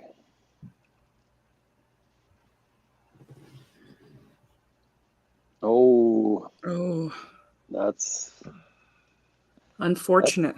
yeah. That's a nail in the coffin right there. 100% for sure. You know what though? I wouldn't fret too much, right? You've got that turkey coming home in the 2 spot, so it's not completely out of the realm of possibilities. But you've got the 2 doubles on the right side on Dream Crushers here, so That ball looked like it bounced. Weber's just basically just running them out of rocks, eh? Yeah, he can get to 266 just by getting 15 each frame here. So Yeah, just that running them would out of shut rocks. him out. Yeah. Of course, you want to take care of it in the 9th, but you know he can't be too choked about that. Right? No, and guaranteed he knows where he's sitting now in this game. So. Oh, but now he can't head pin again. He can't shut out Sean if Sean can strike out. Yeah, but you look at the way, you know, he's missed a few times this game, right? Like, of course, he's capable of banging out, but, you know, you think Adam's really going to plow again, or he's going to play thin, or? Well, I'm just saying there's a glimmer there for their anchor Sean here. They said he can still win technically going to 10. So. Okay, Lloyd Christmas. So you're saying It's the whole, you're saying there's a chance. You never know. Oh, Dexter. one of the Drop that doubles ball. doesn't get capped. Oh, Carroll can respond here. I See. feel like I need to get up and pace. This is stressing me out. Yeah, that seals it. Big miss there too. Yeah. Okay, so we got one for the old D Crushers. The old D crusher.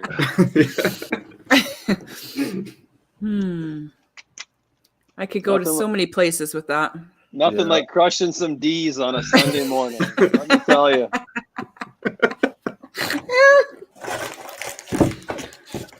You know what? I would definitely put Dexter Wiseman on my list of people that I would like to be on the team with him as a leadoff. Right? Well, I'm glad you added the team, because talking about the whole D crushing and then you saying that, I wasn't sure where we were going. Right. And then in that first match, you have Kelsey Wilton, who's another person who'd be on that list of people you'd love having lead off your team too, right? And you know she's crushing D's. Yeah, God. for sure. And all our sponsors have just left the chat. Yeah. Oh, this is why people love having me on, though. Oh, it's all good. It's colorful. It's We're here for colorful. color. All right. So any chance that they have for Van Island has to be the first 2 shots here. Oh, yes, Caitlin. Center arrow. Bang. All right. Oh, Morgan. She looks like she's just like another ho-hum day at the office too by her reactions. Yeah. Well, I mean, Ho look at hum. the style, right? Like 3 steps, get it over the center arrow, and what happens, happens, right? Mm-hmm. That I was total going to is say still something, but I'll close. keep it PG. I mean, we've kept it pretty PG all day, so. I mean, 247. You can't be choked about that game, especially with the Yeah, that head pin at 9. right? Oh, I said that head pin at 9's a strike. That's close to a 300 game, right? So. Oh, the plow. That's going to be tough to get total now. Like that. Yeah. You got the double in the 4 spot for Carey. Mm-hmm.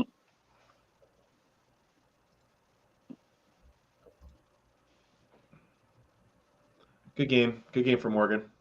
Oh, absolutely. Oh, again, just trying to fit it in Gary. there. See if Dawn can put the hammer down with one great shot here.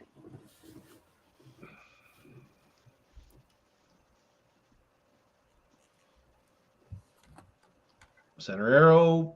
Bang. Boom. Dawn just said, "You are not crushing my D today." Yeah.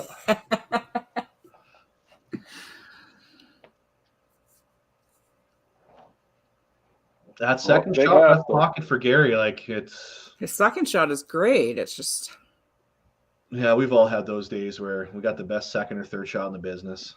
Mm-hmm. Oh, there you go, Dawn. Atta boy. Okay, I mean, so even though Morgan plowed on her second shot, they're not completely out of the woods. No. Oh yeah, look at those totals. Big finishes from Adam and Sean here could flip the script. Big shot. Great finish from Dawn. Okay, so we got are a 2-1 lead right now. Yeah, we got 2-1 for Van Island. Close total 1161 for the Slayers to Crushers 1185. Oh, Carey. Oh, there's Adam. Not Adam, sorry. He was replaced. Hank the Tank throwing the big lofter. I remember watching a video on YouTube where he was bowling Jeff Bourne in a match, and yeah, he's throwing that big lofter from the right gutter. Right.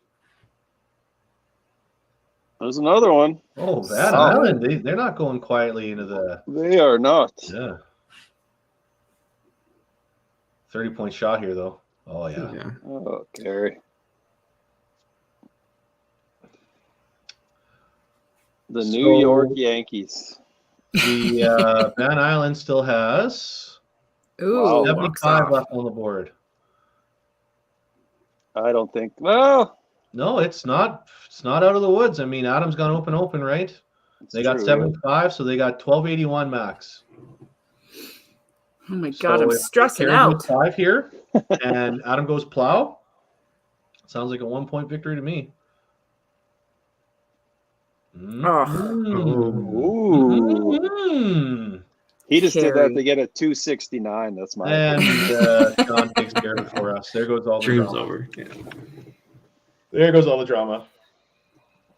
All right, so we got deuce. Then we're gonna have the win at the bottom. So there's 3 deuce plus the total. 6 deuce Dream Crushers. It looks like 6-2 Dream Crushers. I can't watch. I'm closing my eyes. Why are you closing your eyes? They won. I know, but still, I want to see a strong finish. I will tell you something though. That Vancouver Island team. Oh, they played. I wouldn't want to play them in the playoffs. No. That's a good looking squad. I mean, Sean throws the strike here. They average 250 as a team, which is very, very respectable. Well, and think about he had a couple opens there with misses in 7-8, right? And right. Yeah, those are got the Hank going plow strike plow there right at the end. I mean, Yeah, a couple openings here and there, and they probably could have taken that match. All right, so we got a 6-2 win for the Dream Crushers. Let's bring in the coaches.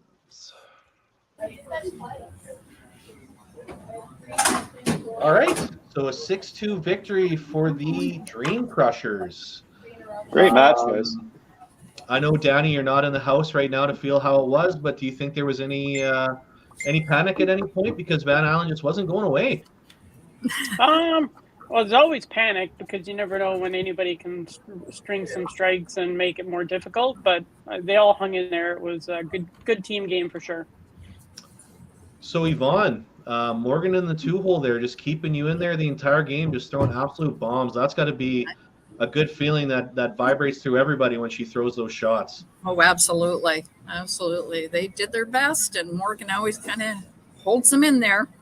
Yeah, it came right down to the end there.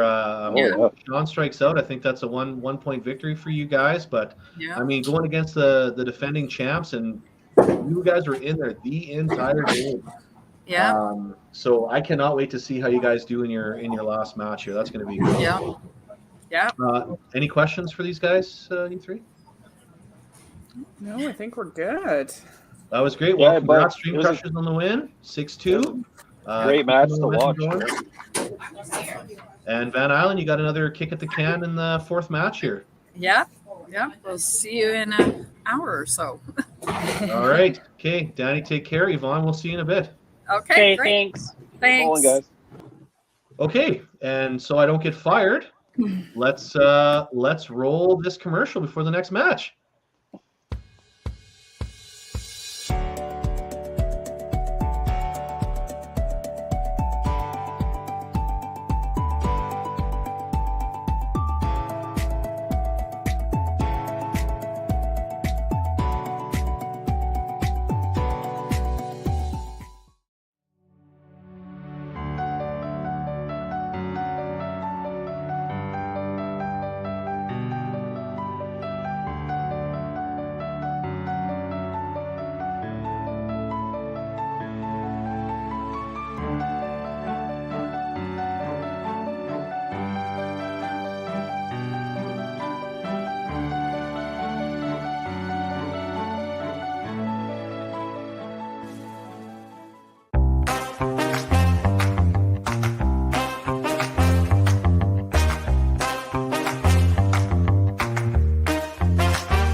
All right. So, yeah, a little quick fix there at the end there for our boy Tyler Titgat, which is great. Let's bring in the coaches for our next match from the BPG Bombers. We've got Len Howell. And for the Dakota Dynamite, we have Mr. KY Kyle Young. All right. So, looking at this matchup, we've got a lot of interprovincial friendships between these two squads.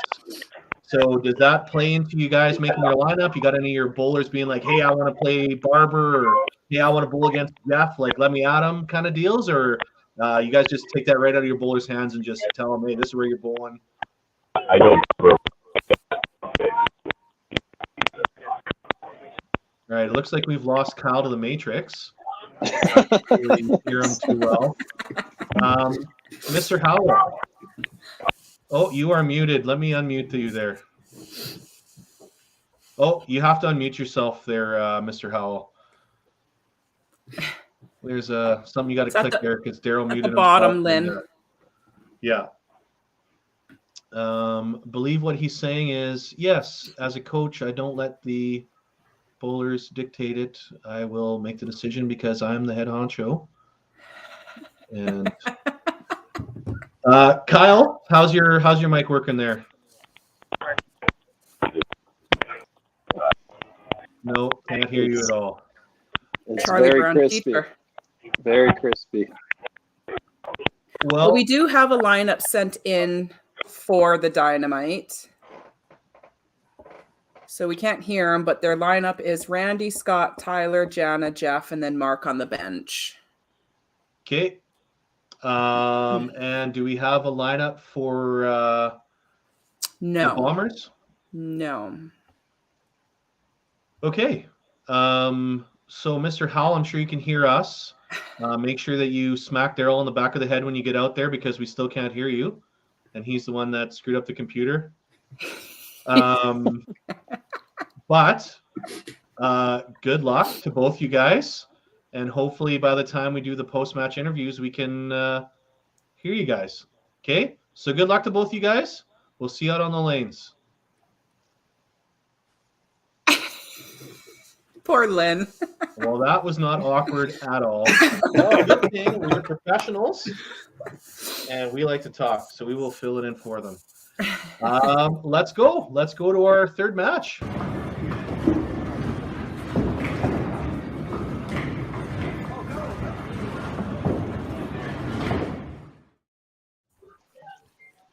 All right, let's go over the lineups here quickly. So for the Dakota Dynamite, Mr. Ryan O'Callaghan. We got Mark Van Dale, Tyler Van Dale, Chad Van Dale, Jana Van Wallenheim, Randy Morissette, Scotty Barber, Rob Shannis, Jeff Bourne, manager Jim Llewellyn, and pseudo manager Mr. Kyle Matrix Young. Right on. Okay, and Mr. Straight, let's get the BPG Bombers. We got Daryl Bradley, Mark Johnstone, Steve Cummins, Heidi Mapstone, Sean Heller, Adam Kemp, Aaron Art, and Annette Campbell. And their manager was muted Lynn Howell. All right. So let's get cracking here. Now for Dakota, I mean, absolute must win big too. I think it's got to be 7 or 8 or 100%. Yeah. Oh, are those I think New even jerseys? a 6. I think even a 5-3 loss for the Bombers. They're not in crazy dire straits, but as competitors, you never want to let any points slip. But they're definitely a lot more comfortable than the Dynamite. Now, are these new shirts for the Bombers as well? That's pretty sharp. Yeah, I think it's they like also have home and away ones too. Mm-hmm. Nice. Well, a little chop to start there for DB. It also helps when your leadoff bowler is the They, guy that makes all these shirts, I suppose. So. Yeah, that's true. Yeah, his team probably has 5 different shirts. Yeah. The alternate. The 1973 Bombers jerseys. My least favorite thing to do in a frame, chop cherry.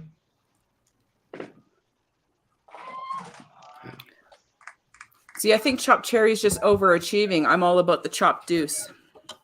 Yes, but you know, at least you had a shot by going thin, right? Let's see how Randy up top now. So let's see how he responds. See if he answers with that 300 you predicted here. Right. Well, hey, a corner's where to start, right? So, all right, Annette Campbell in the 2-hole here for the Bombers. You've got Sean in the 3-hole, Heidi in the 4-hole, and Mr. Johnstone bowling in the anchor spot. So again, that flexibility for the Bombers. Mm-hmm.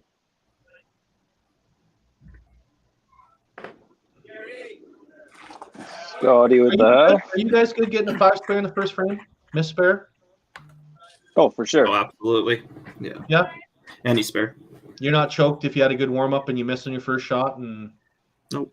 Never. The first frame, as nice as it is to have a good start, even if you punch, you're just like, whatever, clean it up and move on. Didn't hurt anything. Yeah, me too. Like 5 spare, I'm good with the 5 spare. It's almost like, you get your first shot out of you, right? It's like that big hack when you first get to the plate. Then you settle in and knock one in the left field, right? Exactly. Yeah. As long as you don't go 5 spare again. Yeah. Don't go 5 spare again. Yeah. No. You get one. Yeah. Let's say you go 5 spare, strike the entire game, you get a 300. Are you happy or are you not happy? Happy. Yeah. Yeah. Happy absolutely. with the result, not happy with the execution of the result. Fair enough. I mean, how could you ever be mad with the 300, bud? Yeah. I feel like you could have been so much more. If you go 5 for 10 on the middle for 300, you played really well, I guess, technically. So, looking at these two bowling right now, again, two of the top ladies in the entire country. It makes me think about how much enjoyment I had watching the Alberta Open last year, all the streaming. That was awesome, and I feel like Heidi was in the finals against Jenna Lamoureux for the single spot, right? I believe so. Yeah. So I'm very, very looking forward to watching that all again.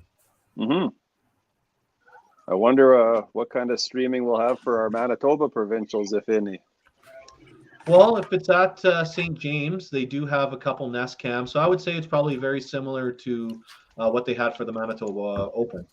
Okay. The cash tournament, right? I don't know if Winnie Kilson is still involved at all.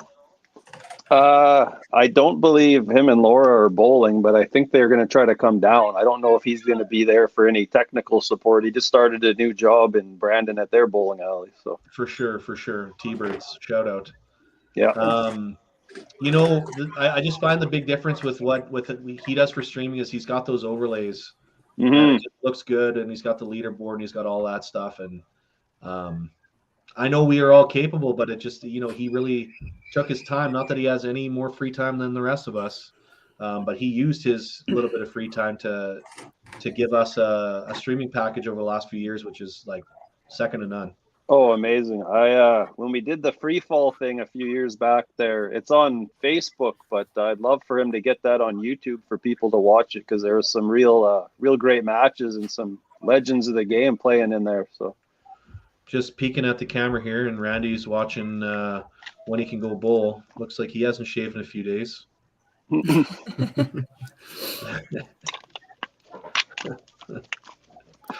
So Sherwood Park has that tournament, the doubles tournament going on. We've got the Bombers playing on 3, but I seen somebody's throwing on 1 and 2. So I'm wondering if the average pros are going to be playing there instead, or if maybe that's just Kemp over there warming up. Do you know how many lanes they needed for that tournament? No, I'm not sure. I wonder if any of us has a relationship with someone who would know. I will ask right now. I guess I could text him too, but we don't. I'm using my phone as my camera right now, so I can't see any messages for at least the next 2 hours still. You should be like the other 99% of the world and buy a computer. I mean, I have one just over here, but for some reason, when I fire it up, it like destroys the internet in my house and nothing else works except the computer. It's wild. Yeah. He also has a very good, awesome barbecue that he won last year at Traditional, and he still hasn't even set that up. So I could literally show you guys a picture of the box after this during the break. It's like sitting right next to me because I'm sitting in the basement because our living room's getting fixed up. So nice shot for DB there. Nice shot for Randy. If Daryl can get Carey high in the left pocket there, he's going to have a good day. Mm-hmm. Daryl played phenomenally in Regina that last set I bowled with him. Yeah, You he's know, put it's a funny lot you of say work that. in. I remember there was one podcast where I think I asked a question, who would you like to see break through and win one? Like, who do you think deserves it or whatever? Okay. And Daryl said, you know what? I'm going to be selfish. I'm going to say me. I feel like all the work I put in, all the time I've spent trying to go, like, I'd really love it if I was the one who broke through, right? Mhm. Yeah. So when he was bowling well in Regina, I went right back to that, and it was just like, you know, way to Yeah. go, right? Like, good for you. Self-manifestation, right? Like, you got to believe. Yeah. Ted Lasso, right? Above the office, believe. Okay, so Sherwood Bowl is a full house. The doubles is taking up 12 lanes. Okay. Okay, so that's gonna force the average pros to the left side here. Average pros will be on 1 and 2, and then that lane 4 is the buffer. Okay. So I guess the average pros will bowl on 1. But the Bombers are done after this anyways, right? They only have 1 game today. Yeah. Yes. Yeah. And then So it's, I'm assuming Great shot from Sean there. Yeah. Yeah. So I'm assuming the average pros will be playing on 1 today. Unless they take Battle of BC next match. Yeah. Well, that's great. You know what? Hey, listen, on a Sunday morning to have a full house, that's got to be nice for the Wisemans. For sure.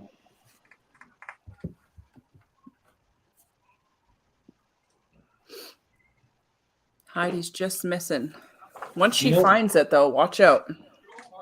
She's scary. Yeah. Well, Yeah. and with Jeff too, right? It looks like maybe when he was practicing between games, he went back to his left sideline, even after finding that 4-bagger and some success from the right side.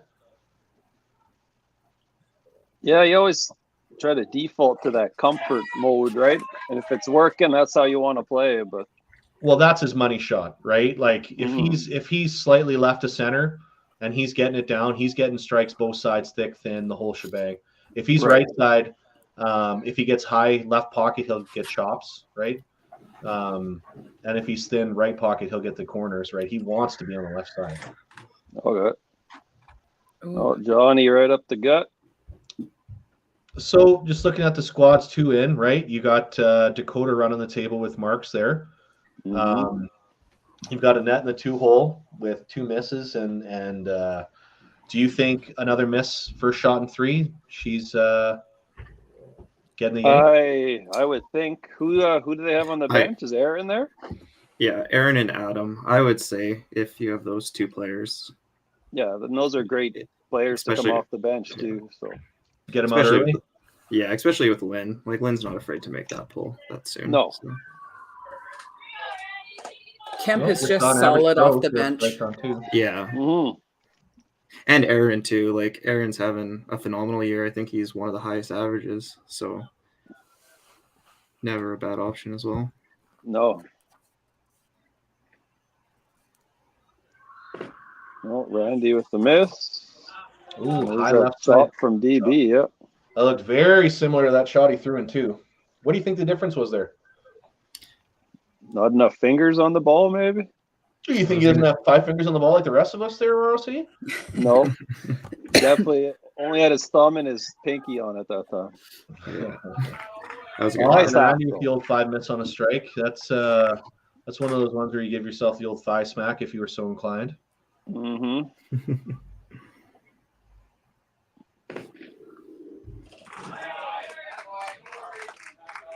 See what the net does their first ball here. I think this is probably got to be in the pocket. Yeah.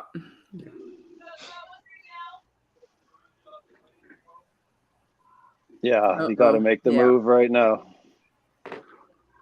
Oh, maybe not. Oh, maybe not. Oh. Maybe Lynn's still trying to find his voice. Yeah. Yeah. Looks like he's talking to her on the side, telling her, like, just trust it. You're saying he's muted in real life too? Yeah. Well, maybe they have a team rule. Maybe they say, hey, we'll give you 4. Right? Maybe, yeah.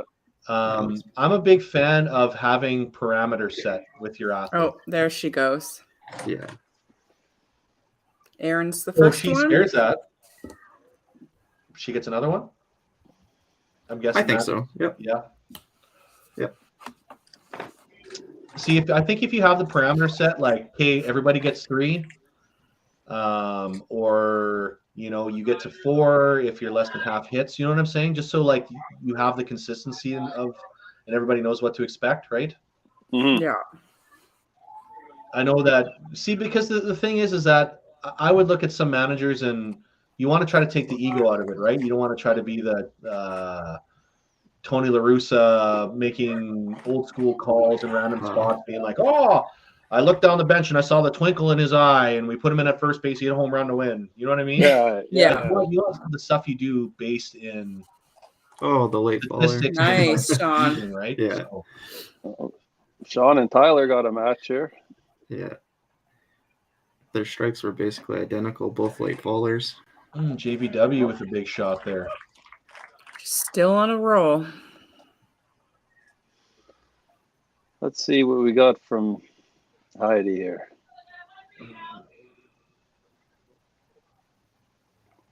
Okay. And just to clarify, you have to have one female in your lineup, correct? Always one on playing, yeah. So they don't have a bench. So Heidi's in the rest of this game no matter what now. Yes. Yeah. Okay. Well, I mean, she looks a little bit more under control, right, than Annette did in the 2 spot, right? So, I have seen Heidi win a lot of matches with a lot of head pins. Like, she is your consistent down the middle bowler. It's just whether she's getting that break or not. But right. Yeah, she's pound cake, right? Like you just put her in and it's going to be good. Yeah. I think she's one of the few, especially for ladies, that the amount of head pins that she does hit, if it does get her down, it doesn't come across as that, where a lot of us, you can tell that we're frustrated. Mm-hmm. You know what? And I think that's a big key for like the Bombers and the Dream Crushers and Next Gen. There isn't a ton of volatility with their bowlers, right? Like they're consistently good. Yeah. There's Daryl going on the right side. And whereas you look at some other squads where they can come out and they'll chuck 1,500, but the next thing you know, they're scratching at a 1050. Right. Is that where I do the Bonnie Doon cough? Bonnie Doon. Is that where all the 1500s get thrown? Well, listen, my father, who's getting close to 70 years old, threw a 378 at the Master Nationals, and he's a 140 average. So that place scores, man. And that's where Nationals is for Open. That's right. That's going to be ridiculous. Keep in mind, though, there were no PGs thrown at the Master Nationals. So, right, with however many 100 games were thrown with all those elite bowlers. Right. So it's not completely invincible, but it's like. But I mean, as close as you can get. Yeah. Well, listen, you still got to execute. You still got to be on the side, on the middle. Mm-hmm. There's no defense against plowing, right? And you still got to get your spares when it is presented, right? So, I missed on a turkey. So Tyler, if he takes a look, he's right in it. Right? Like you're looking at the beginning, you're like, yeah. And now you're like, okay, well, yeah, sit right there. Yeah, it's rough to do that. Yeah, JVW with the double. Okay, so Dakota definitely different looking squad this game as compared to their first one, right? Mm-hmm. Yeah, they're coming out for the most part firing here. So, I like Jeff's body language there. This is going to be a bomb. Yeah. You just know. I'm going to call it right now. It's absolute bomb. Nailed it. Great shot from Heidi too. He prides himself on having a very deliberate pre-shot routine. He says, as soon as I take my first step on the lane, you can stopwatch it, and it'll be within 2 seconds every single time, right? And I think that's something to aspire to. I don't think some people take their pre-shot routines seriously enough, right? Yeah. Oh, that's a great shot. There we go. Holy, where did those pins go? And out of all the people that have ever given me advice about my own bowling game, Jeff's advice is quite near the top of everyone I've ever listened to about it. So, Was it good advice? oh, excellent advice. And the way he delivered it was perfect for a guy like me. So I kind of got back into bowling in 2018 or so and was talking to Jeff. I played as a guest at a Masters event. And I said, I worried that I had missed my prime because I had taken so many years off in my 30s from bowling. And he looked me deadpan in the eye and said, Ryan, I'm 59 years old and I just won Masters Gold Tournament Nationals singles. He's like, shut up. At 59. There's longevity in this game. You can play it at a very elite level well into your 60s, I find. So For sure. So let's take a look at that top match. So you got Mr. Morissette with the double. And then you got Daryl going open here, going miss, and then picking the 5 on his last shot. Advantage Morissette. Mm-hmm. Now, after Daryl had clawed out a bit of a lead there.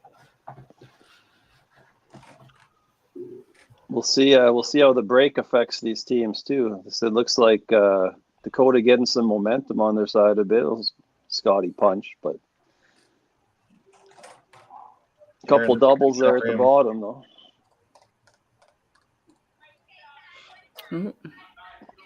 He's amped all the time, eh? Like I don't think I've ever seen him calm. Who's that? Aaron. Yeah. Oh yeah. Like he's like he throws a high energy ball, right? Because he's got so much going on, and then he's high energy after he throws. Mm-hmm. Yeah, very demonstrative when he plays. Yeah, and a great, well-groomed beard. Yes. Unlike some of us. Also will be another victim of our baseball draft after this. So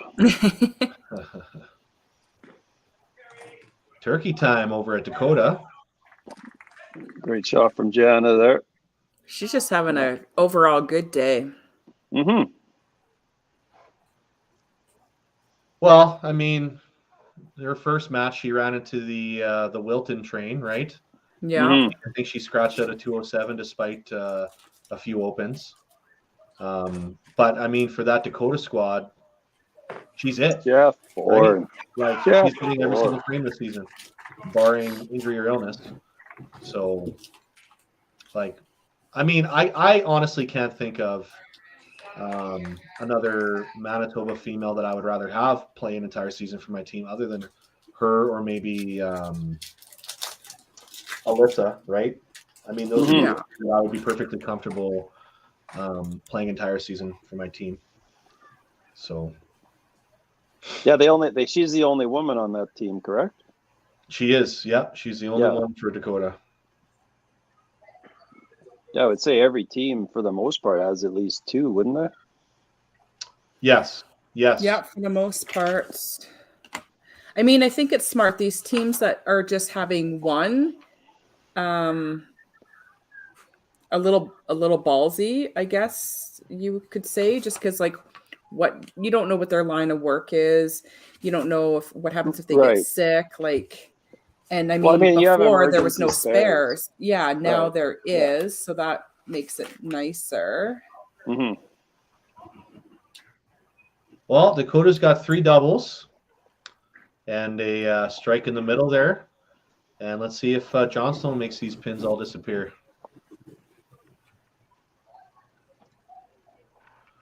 If it's right pocket, it's going to be just a big black blank wall in the back. Left pocket. Oh, Left pocket, but same result. Works. Okay, well, just like the last one, we got ourselves a match. We got about 600 for Dakota, about 537 for the Bombers, and we will return after a word from our sponsors.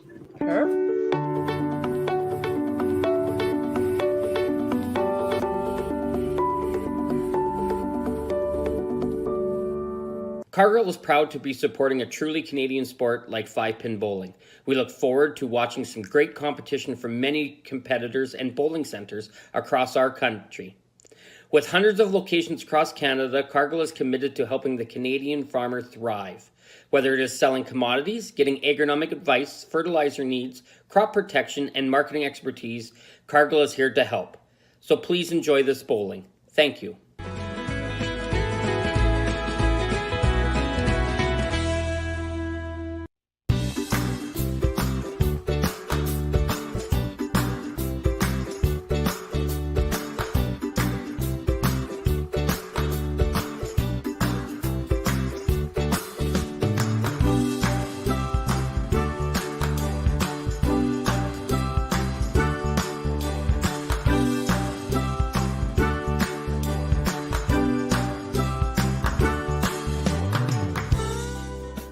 When you come to the Canadian Brewhouse, you'll feel right at home. We work hard to make our house your house. With an affordable menu of appetizers, entrees, desserts, beverages, and killer deals on daily specials. At our house, you never miss a play. As sports lovers, we've ensured each location includes over 50 TVs and our signature Jumbotron. The Canadian Brewhouse is the place people want to be.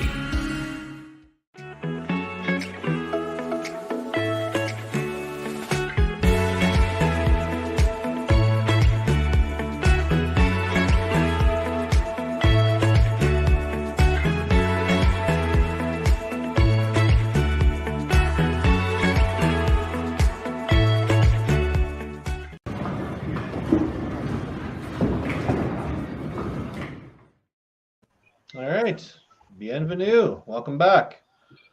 Let's get into the second half here. I just want to give a shout out to our sponsors for allowing us to have a pee break every 5 frames. Right? Yes.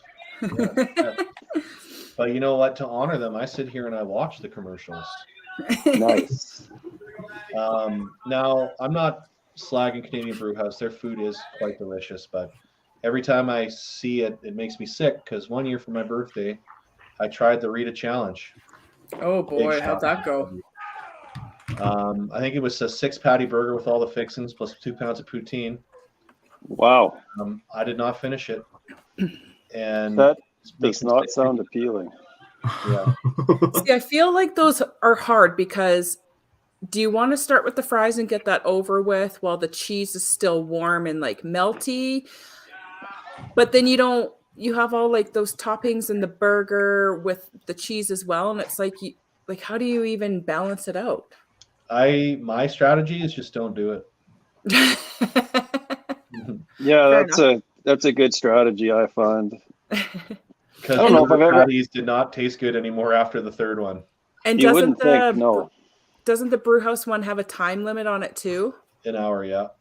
And then if you have to go to the bathroom, I know one of our guys did it, and they had somebody that like had to watch you go to the bathroom to make sure that you weren't like getting sick, and then.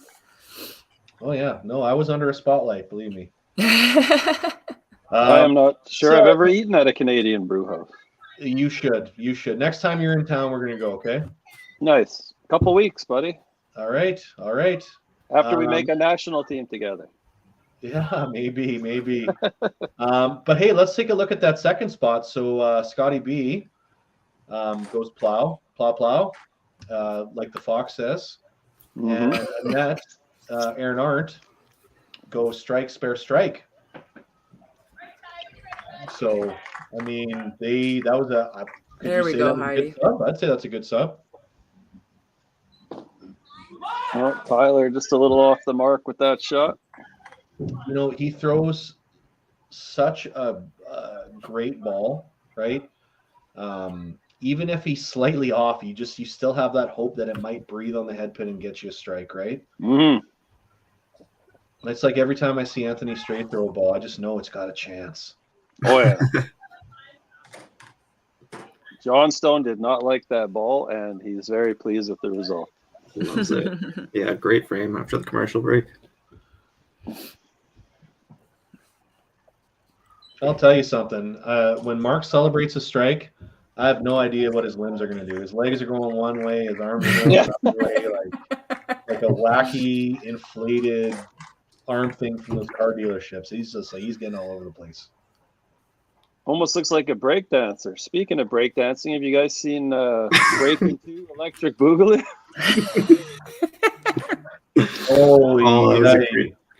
I wonder where I can even watch that. You can't. I'm sure it's on like Prime if you looked it up. That's gonna be my afternoon. Actually, I'm gonna look it up in the background on my TV while I do commentary, just because I have my PlayStation on already. There you go. The people need to see this video. PlayStation. You got PS5? Yeah. No, just the 4, buddy. I've kind of fallen a bit out of love with playing video games the last few years, unfortunately. I used to do it nonstop. All right, GB with a big shot here. Oof. Ooh, big outside. He made a career with the underthrow, and he might have done a little too much there.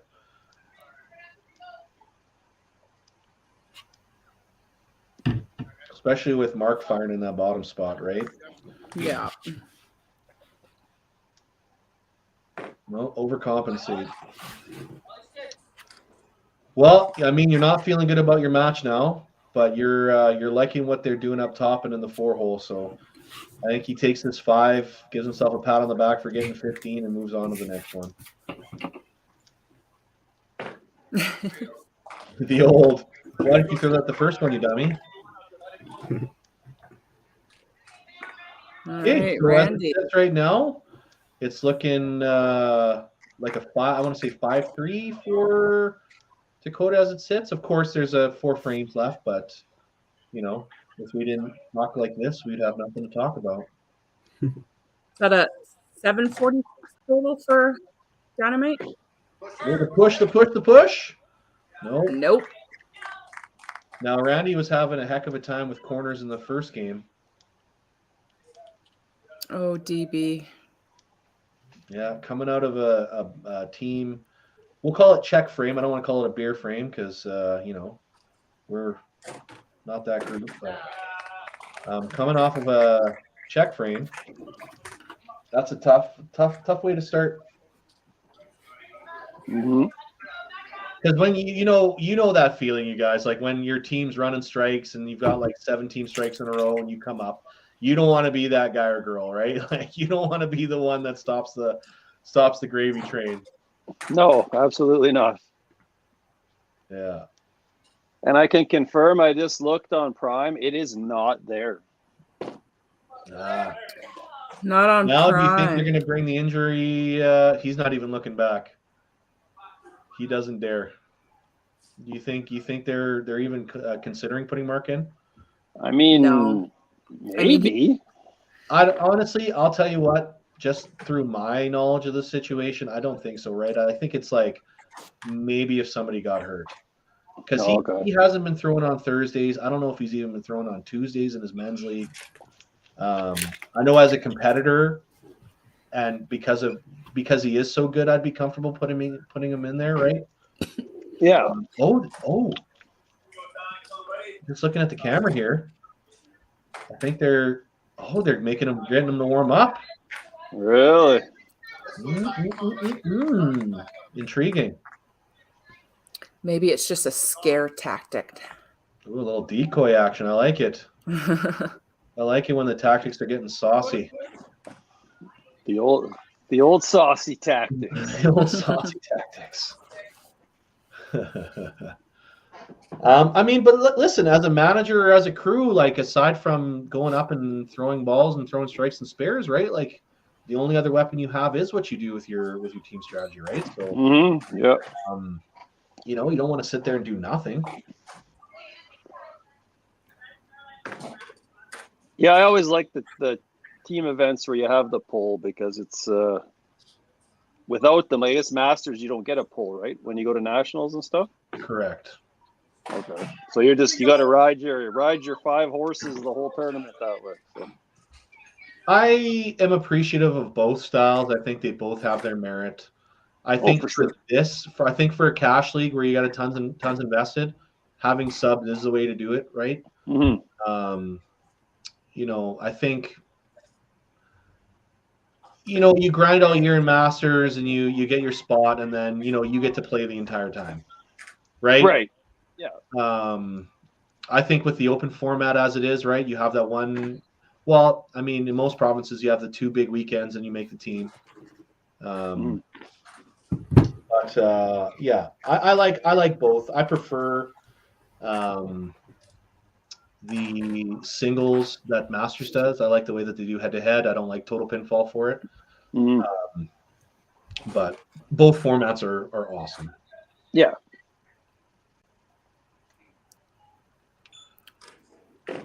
I remember with the Open last year. Open is the C5 sponsors this broadcast. We're going to say the Open kicks ass and Masters can kick rocks. There you go. Even though I am on the Masters board of Manitoba. I am not. So therefore, I can say what I want.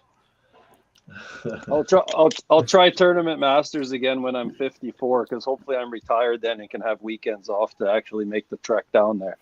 Beautiful. You can play Seniors Masters. I could. You're like Zoolander, right? You working a mine? I do, yes. Uh-oh. That was not a well-delivered ball from Mark. Do you you got the black lung like Zoolander got? I might. I just if I don't go to the doctor, they can't tell me. Just like COVID. Like if you don't test for COVID, you can't have COVID, right? Yeah. Right. Sorry, So I just I'd want to make as many Zoolander references as possible. That's fine, man. How about her? Because that movie is clearly about mining. Mm. I got the black lung pop. Yeah, we wear respirators and stuff, so hopefully I don't have to deal with that. But I'm a merman. All right, so not the ideal frame for either squad, I'd say. No. What are we looking at for totals here? We got about 800 for the Bombers and 850 for the Dakota Dynamite. So we got a match. Randy is doing typical normal Randy stuff this game, I see. Oh, the push. No. You know DB wants to get it going here. Oh yeah. There we go. Yeah, so Daryl celebrated his 37th birthday on Daryl and I are now the same age, so 35. He definitely looks great for his age. I'm also 37, and I don't look nearly as good as Daryl Bradley. So yeah, Randy gets the spare up top, so he's got that match in a decent handle, but the strike up top is definitely good for the bottom line. Come on. See, Scott is back up, so the whole. Oh. Who am I cheering for? We're supposed to be partisan out here.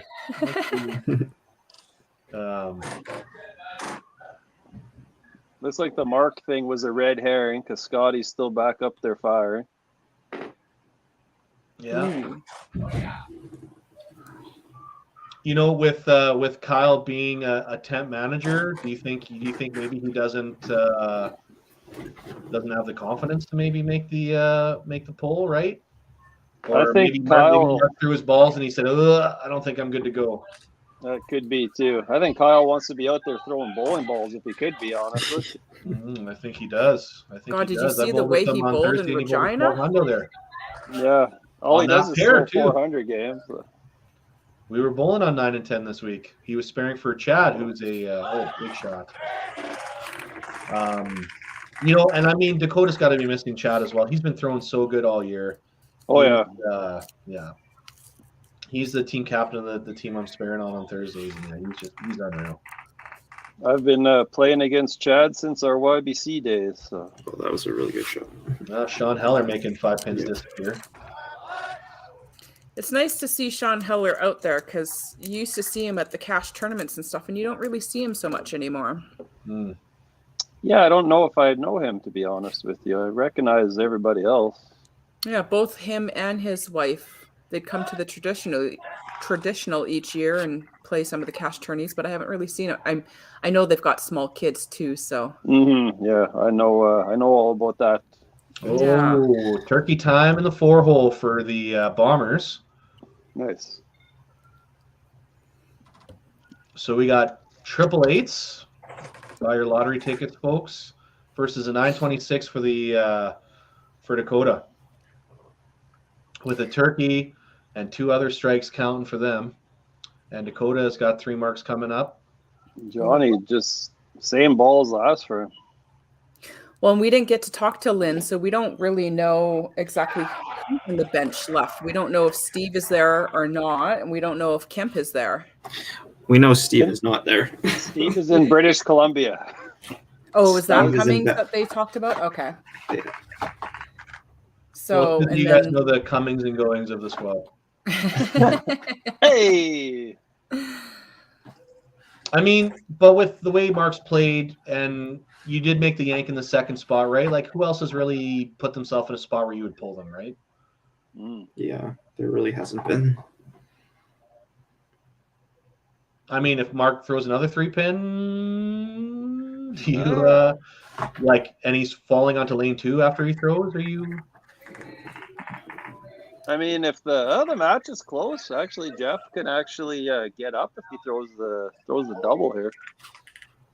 I guess the only other 2 would be Daryl or Sean, but I mean, you just don't know either. Do you put a hand on Johnstone's back and said, "Hey, stop being a penguin out there"? Maybe. No happy feet. Here's Randy, well on his way to that 300 that was predicted. There we go. Daryl with the big push across the face. Double coming home in 10, right where you want to be. We got a 288 max for DB up top. And you got the 331 max up top for Randy. 30-30 gives him 301. So he doesn't even need to open with a strike to secure that match. Oh baby! Oh, I thought he was getting the fall there. The way those pins are tumbling.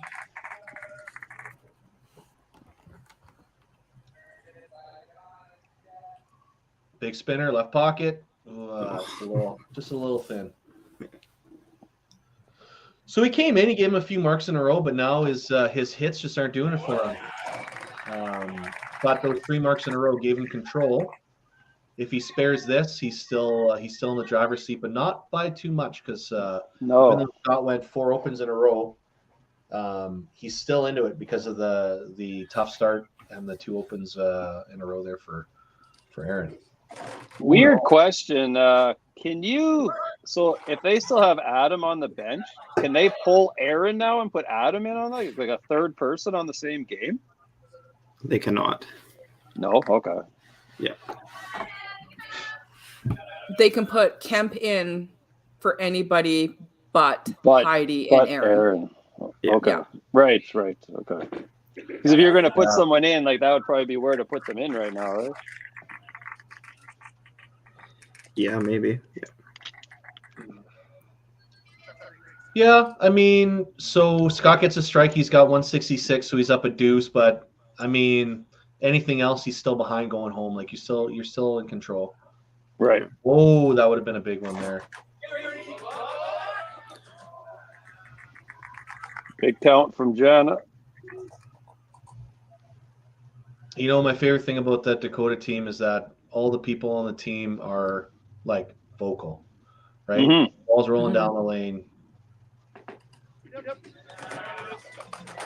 You can hear it, right? Like, and you know, they've got your back, and but let's not count Heidi out here, right? She throws this, and if they both bang out, she wins. Right. See if Mr. Bourne can take advantage of a couple miscues from Mark here. Well, he moved back to the right side again. There we go. Yeah, Heidi's just found that line. Yeah. Like I said, pound cake. She just good. Cannot go wrong. What are you thinking here if you're Johnstone with this first ball? No, please don't. Try not to think. Or, more technically, just try to keep your balance. Yeah, looks like he moved a little left. That looked a lot That's a good better. one. Yeah, There we go. that was a big shot. And then if you're the coach, you look at him and say, "Oh, it's pretty amazing what happens when you keep your balance when you throw." Yeah. Mhm. Who knew? Yeah. Who knew? Who knew that executing your shot properly is the key to bowling well? Yeah. So what do we got? 1074 with all marks coming home for Dakota, and 1036 for the Bombers. It looks like with 4 marks. Yeah. Yeah. Well, we got 2 doubles on the Bomber side. Right. So we got 45s potentially for those guys, including this one here. Nice. Oh, Randy's got burnt. So he needs this pick to shut him out, or at least have a chance to shut him out. Needs a pick, 3-pin. But now we're looking bottom line, That's a good shot. right? And I mean, if you're Dakota, you're hating the fact that this good game you're getting from a few spots isn't guaranteeing you a 6-2 win, right? Right. Like, I know if you're a Dakota fan, you're just like, man, why couldn't somebody just lay down when we have one of these good games, right? Is Randy getting his 300 that you predicted? Oh, Daryl. I think so. Oh, I said mid 3s, but I'll take a low 3. Yeah. There it is. Great game from Randy. Yeah. Hey, listen, and no slouching from DB there either, right? No. At 258, you do your part, you shake everybody's hand, and you go to the next one, right? This is a big, You win a lot of matches. huge ball from Mr. Barber right here. Yeah.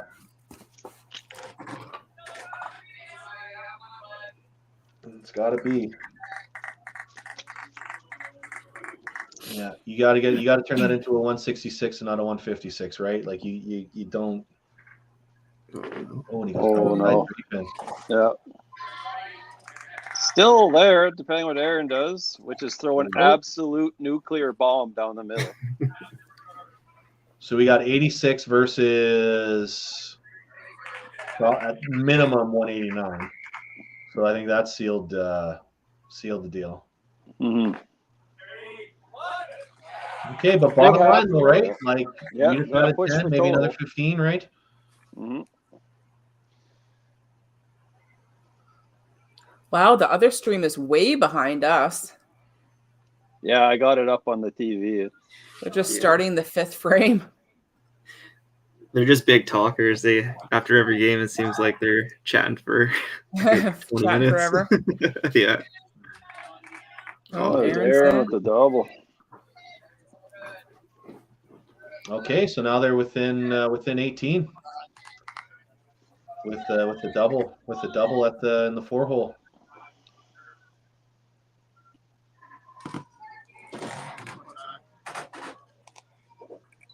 Oh man, that's 2 big misses in the 2 and 3 spot for Dakota. Yeah. Close matches today. Yeah. Again, if you're Dakota and you're needing a 7 or an 8 out of this one, or even a 6, you're just you're dying a little. Big half again, adding 25 is not nothing wrong with that. No, this is going to come down right down to the end by the looks of it. At least for that total.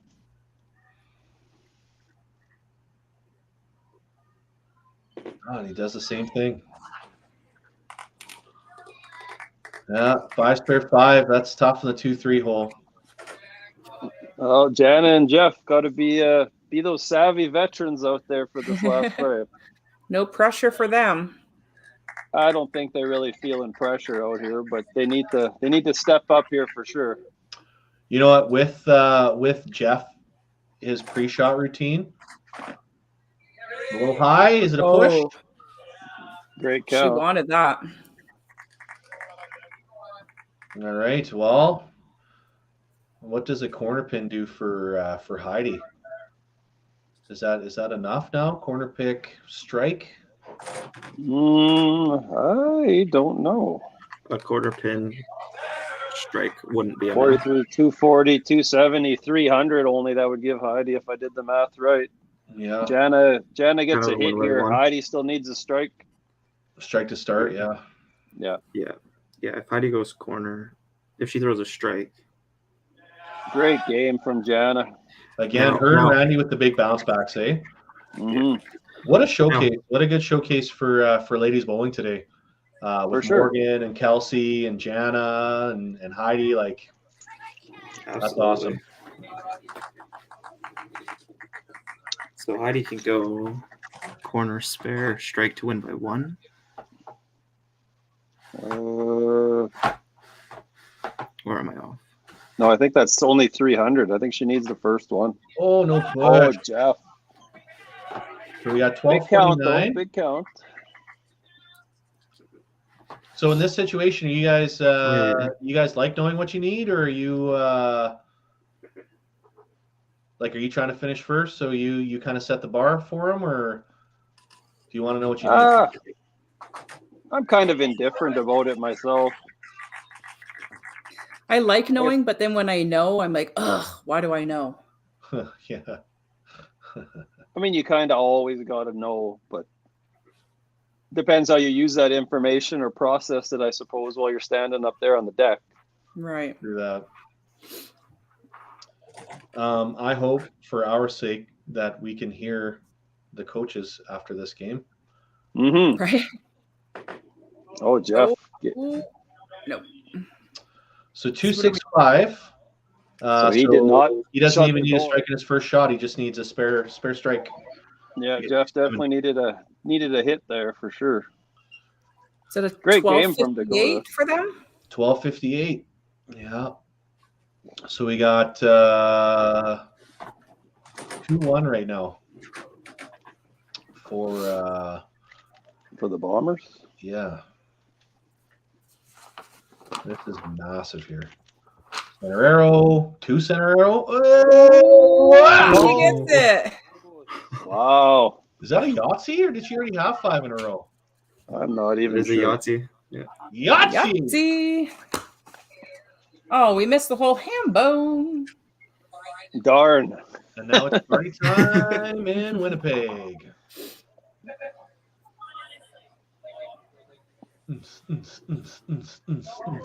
Yeah.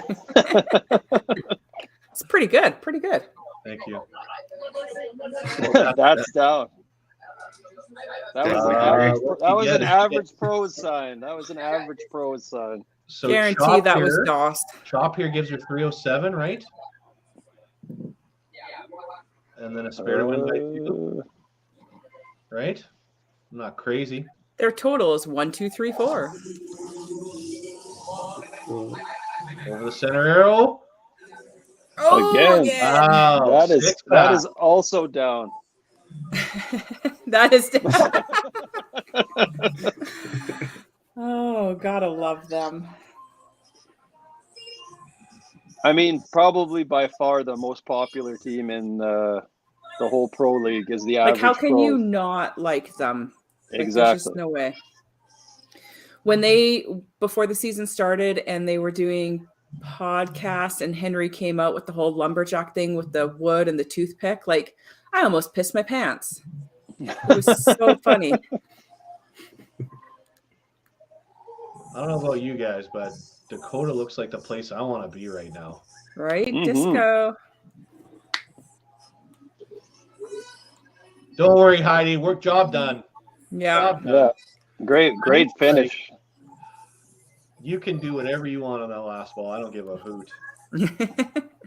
Right? Just don't foul and gutter. That's about it. Oh my God, can you imagine?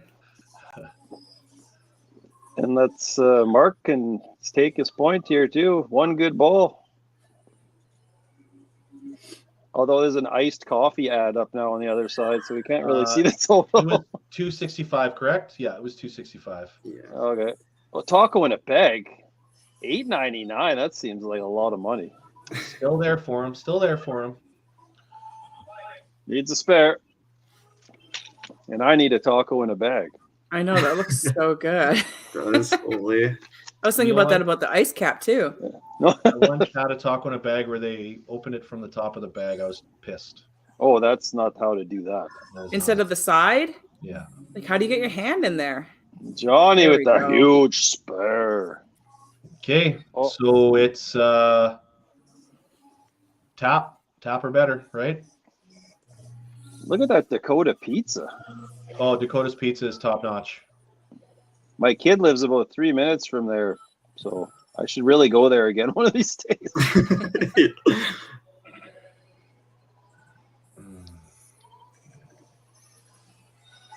I'm hungry.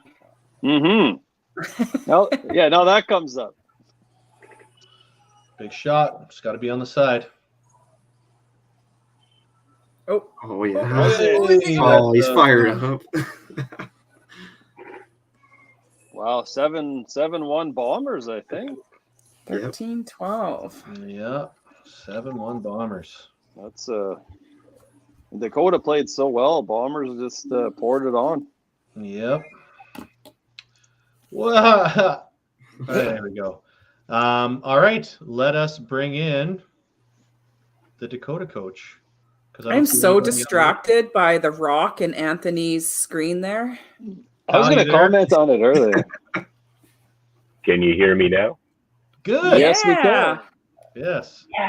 Yay! All right. Because you didn't want to hear me about like 2 minutes ago. So I bet. So, I mean, finally, Dakota comes out and throws close to a 1,300. Unfortunately, comes up against a hot team. So, yeah, like, well, we went with Jim's lineup the first game, and like Brett, you know how I kind of look at how the lineup's set up, and I want energy going through. So clearly, I'm going to go with something I know that works, and it was working really good. We couldn't finish the game. How bad did you want to sub yourself in there? No comment. all right. So, Mr. Howell. Yes. How would you rate your team's performance on a scale of 1 to 8? Well, not a good start, right? We had a poor start, but we're an experienced team. We got some good bowlers. They know how to bear down. They know how to grind, and that's what we did, right? Great job by Heidi. She's a great bowler, and obviously she pulled it together to give us a chance. But yeah, we got an experienced group, so there was no panic at our poor start. They started well, so we don't do well at the beginning. They do, so credit to them at the beginning. But we found a way to win, and that's good. I think we were only ahead the one time, and that was after the 10th frame. So we fought the entire way to try to get back. So that was good. So Mr. Johnson was showing us some Travolta-esque footwork there for a couple frames after a hot start. Did you pull him on the side and say anything to him? Yeah, no. Well, I told him he's got to use his legs, right? And a lot of times when you're off balance, you think you're going too fast, and it's the exact opposite. You're not using your legs, and you're trying to throw everything with your arm, and that's what he did. He stopped using his legs and just tried to throw his arm, and he threw himself all over the place. But once he got his legs under him, he threw the ball much better, right? Mm-hmm. So everybody knows it's a game of timing. It's a game of rhythm. When you got your timing, things work. When you don't have your timing, it's a struggle. So once he found it for the 10th frame, which is when he needed it. So that was good. So Kyle, definitely has not been the season that Dakota has wanted so far. I know you've been there for basically every match, right? Even though this is your first one acting as manager. So what's the talk like? What are people saying? What are they looking forward to for the rest of the season?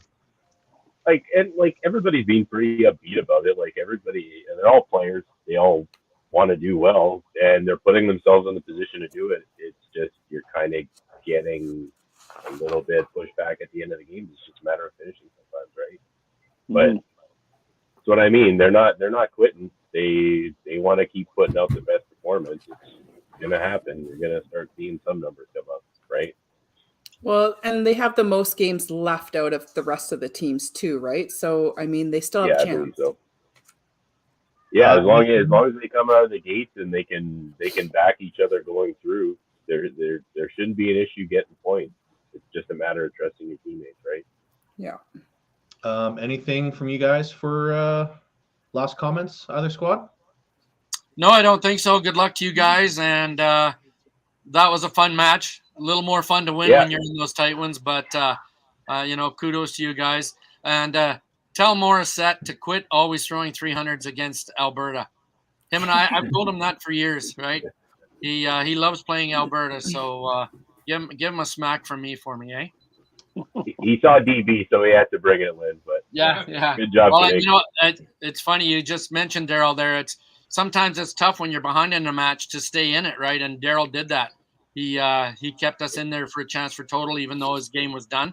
And that's big kudos to him for finishing strong like that. Well, and DB's been playing really well this year too, like in the CAF series. So it's you know he's got it in him. It's nice to see everything coming together, right? You know what? I totally agree with you. I got a ton of admiration for DB. I have had for a lot of years. I don't want to say too much because he's standing in the room here right next to me. So we got to get his head out of the bowling alley here. But I totally agree with you. He's had a great year and he's put a lot into the game and he's getting his rewards from it. So that's good. For sure. Well, great job, you guys. That was a very entertaining match. Thanks a lot. Enjoy the rest of your Sunday and go cheer on the rest of those bowlers out there at Sherwood, you guys. And Cal, enjoy the rest of the day. Thanks to you guys as well. Take care. See you later, you guys. All right, let's pay some bills. Woohoo!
Whoa.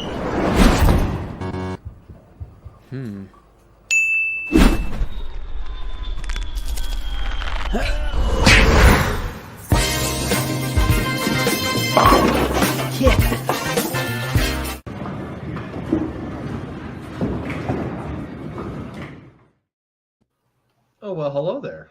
I guess it's time for our fourth and final match, the Battle of BC. So let's bring in the coaches.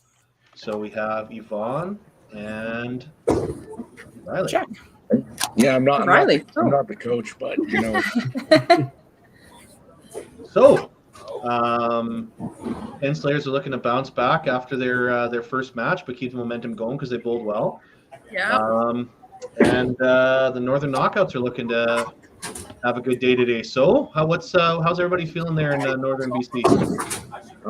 Oh God, we hope for the best. We were in there and then we lost the last game, so we just hope to bounce back now. So sorry, my voice is kind of gone. So they make the group do it. Oh, it's all good.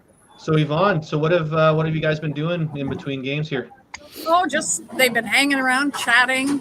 We got an open practice going on too, so yeah, they're ready to go. Good energy in the building.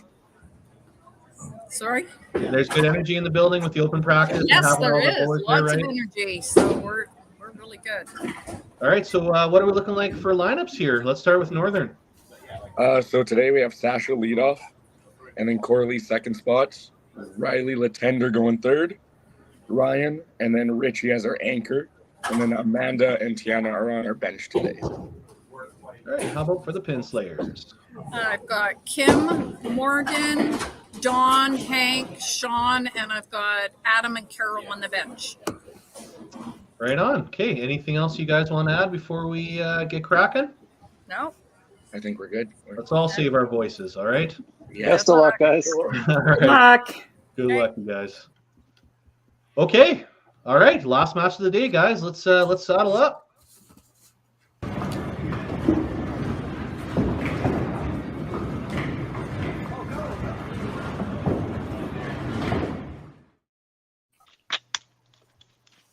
All righty. We're playing 16-bit bowling now. Looks like a Super Nintendo game. The old Sega Genesis. That's right. Looks like the knockouts, we're going to need the camera shifted a little bit to the right just so we can see the pinfall there. The actual pins, yes. Oh, look at that. Wow. Quite responsive. I like that. It's like Yeah, I'm actually very excited to watch this match. I after watching the Pin Slayers play that first game. Oh yeah, they played really well. As we go on here, nice start from Kim. Let's I'm gonna do the Northern Knockouts roster real quick here. So we got Richie Beaulieu, Riley Beaulieu, Ryan Beaulieu, Sasha Latonder, the contender, Riley Latonder, Amanda McPherson, Tiana Childs, and Corley Zalagi with manager Jack Walsh. You did great. Excellent. Ooh, that's my Manitoba Franglish. Okay, and as Morgan, who is an absolute beast the first game, does her frame, let us take a look at the Pin Slayers. Go ahead, Cindy. All right. We got Kim Sundin, Sean Eby, Trent, oh boy, Eichel? Yeah. Eichel? Adam LeBlanc, Don Campbell, Hank Cron, Carol Mitten, Morgan Theedum, and Yvonne Cuxhouse? Yeah, I think so. I apologize, team. Excellent job. Okay, back to the action.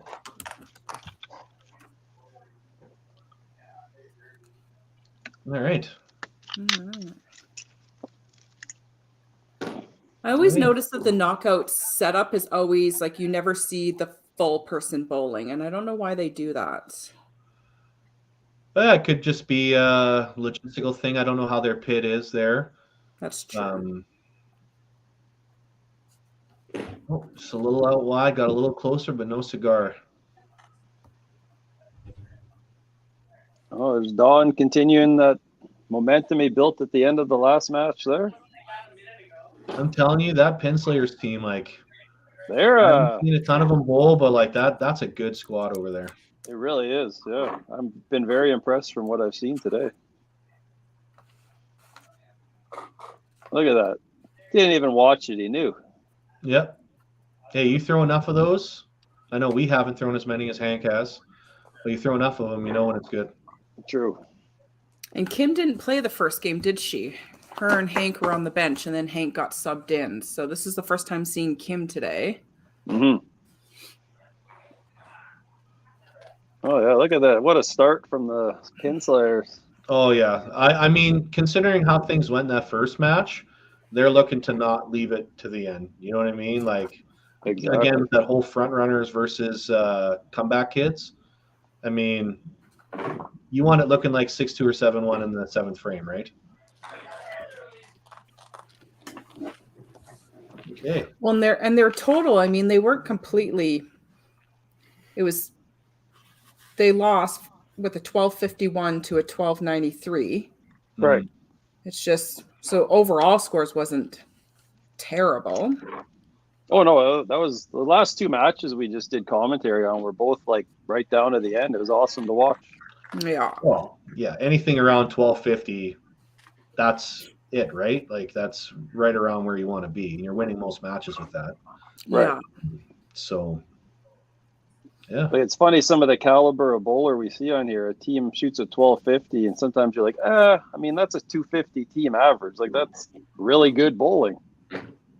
Ooh, is he getting that push? No, that 3-pin just died.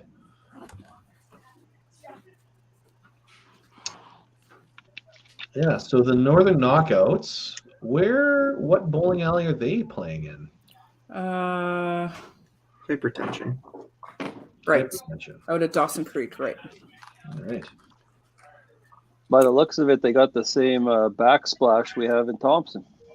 Oh, nice.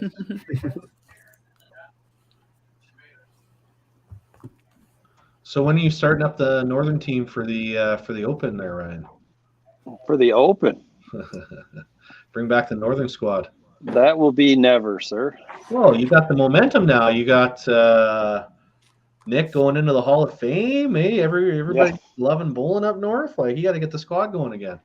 Yeah, we don't have much of a competitive base here in Thompson, unfortunately. Pretty much just me and a 19-year-old girl, and who I wish could bowl the Open this year, but she was not 19 as of December 31st. So she'll be playing next year. There was no YBC program here this year, unfortunately, for her last season of YBC. So that was pretty disappointing. Now, let's make a comment about Sasha and his Harry Potter belt. I did not see it, but now I will be looking. Yeah. Is it literally a Harry Potter belt? It says Hogwarts. Okay, I've never watched a Harry Potter movie, so I don't. Unless that's the name of like a a weird 1700s communicable disease. Oh no, he's got the old Hogwarts. Yeah. No, it's a land full of mysticism and kids learning magic. Nice. Okay, so not the ideal start for Sasha. No. So that Northern Knockouts looks like it's the same scoring system as they have at Sherwood. It does appear to be, yes. And then on the island there, we've got the beautiful, classic, never old Pro Score. Nice shot. That's a good ball by Corley. And the Sizzler. We're going to call her the Sizzler. We're assigning nicknames during Pro League. Great shot, Sizzler. That's how Dallas got his AC/DC nickname. Oh, nice. Hey, Riley on a strike, looking for another one here. Right over the arrow. Bang. Perfect ball. You love it. Now, Hank is not trying to go over the center arrow. I find Hank's style is very reminiscent of Mike Herbert, or maybe Mike Herbert's style is very reminiscent of Hank's. No, the way they deliver the ball, it looks very similar to me. That's 100%.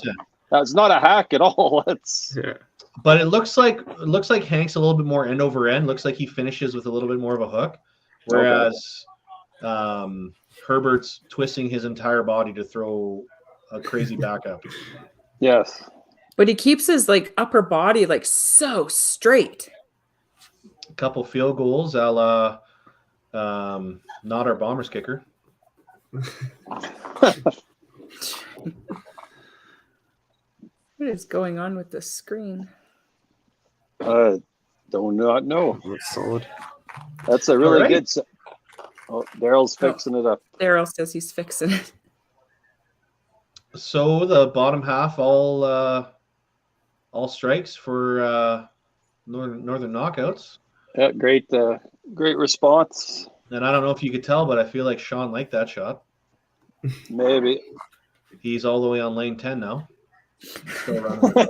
He's still running. Still running it out. Okay. So it looks like Northern Knockouts are winning 202 to 40. Great ball shot by Kim. Yeah. Oh, 202 to 55. There we go. Oh, we got the full screen X again. Let's see if Sasha can start something up here. DB saving the day here with the screen. There, it looks like a good shot. Oh, Same as last shot. shot. It's like an Atlanta Braves crowd, just chopping everywhere. Oh, do they do that anymore? Yeah, I think so. I don't know how PC it is in 2023, but Are you giving Sasha another hit, or are you looking? I believe they have 2 girls on the bench. Did I hear that Yeah. correctly? Amanda Okay. and Tiana. I mean, yeah, maybe let him throw his first ball maybe next frame. See if you can get something. Morgan doing Morgan things, just picking up another mark. Yeah, I fully expect this game to be like a 3-12 by the time she's done here. So.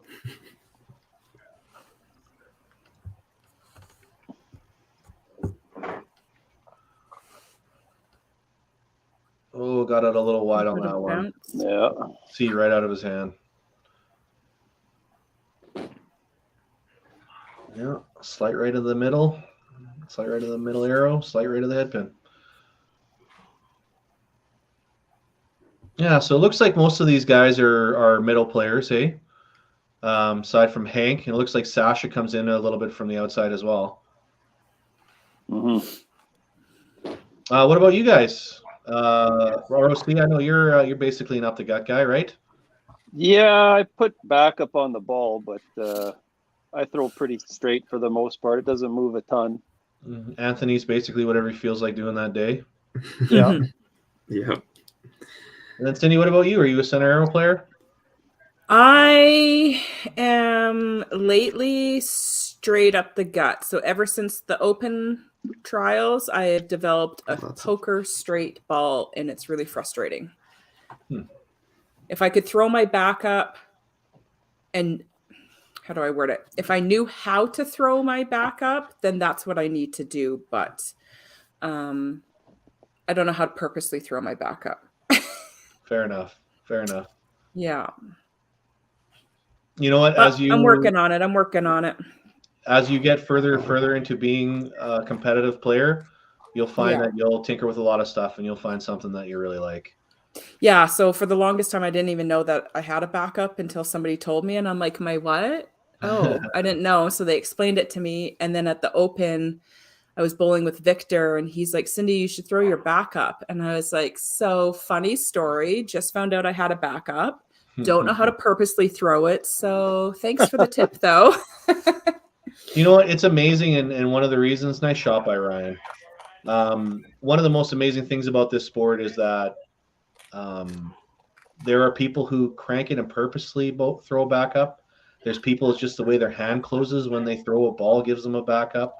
Do you know what I mean? Like it's so great because there's 1,000 competitive bowlers and there's 1,000 different shots. Yeah, nothing. No two really look the exact same. That's for sure. Mm-hmm.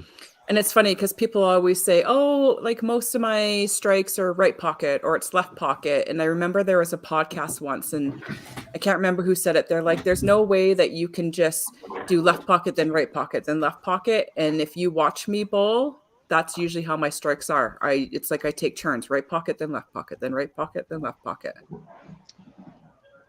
Yeah, it's the best get the breaks in both pockets, eh? Like it doesn't matter where they hit. So just getting back to the match here, Richie gets very comfortable after seeing Riley and Ryan throw doubles. So he's like, you know what, I'm just gonna throw it here. So see if Sasha can throw a good one here or not. I think the leash is tightening, I think, on him. Great ball from Kim. Another good ball by Kim. It's weird seeing her bowl without her toucan. Totally off topic on the other stream. Curtis Deering just punched in 10 for 1488 for their team. Oh boy. Yeah, he finished with a 323. All right, so I believe that's a corner, but it counted as a chop. You're gonna have to get that corrected for stats.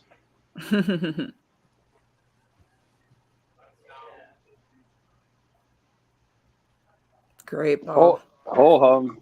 Was that a smirk? No, that wasn't a smirk. Yeah. Yeah, there's been some really great individual female performances today on this stream. You know what's funny? Because you look at her game and it's spare strike, spare strike. You know when you're bowling in league or you're bowling in a shift, and like sometimes you have it where you have a perfect game on one lane and you have the spares on the other one. It's just funny how that still kind of works for this, even though you're just bowling the entire thing on one lane. Right, yeah. Oh, the Don thinking he had a bomb, but the lane says no. You must throw another. I'll have to go in after and see how many ladies we have signed up for the traditional. I'm curious to know the ratio of that. You are playing a shift, are you not, with me on Thursday? I have signed up for the Thursday morning shift as long as I can get this backup ball back and stop throwing this straight ball. But it's starting to come together a little bit more now, so I think I'm just going to throw for shits and giggles. Hey, practice makes perfect. Lots of time before Red Deer. Might as well do it in my own house where I know that the 2 pins are never going to fall for me. Exactly. That's my favorite bowling alley in Canada myself. So Heritage, it's a tough house. I don't know what it is there. I always seem to score pretty well. So oof. That's 2 first shots in a row for Van Island that could have been absolute bombs. They both get tapped. Yeah.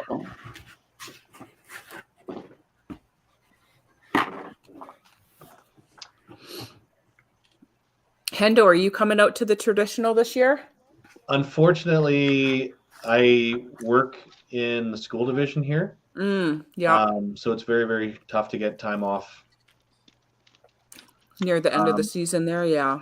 I do love Heritage. I love the bowling alley. I love the food. I love the setup. I like staying at the Radisson because it's right there. I love the fact that there's a casino just called Cash Casino, which is hilarious. and a crematorium. That's true. It's been pretty busy lately. In between the bowling alley and the casino. Oh yeah. Plus the butcher right there. Oh no, that's Sherwood. What am I thinking? That the butcher's in Sherwood's parking lot. Yeah, I get it all mixed up. Alberta's just like one big red yeehaw blur to me.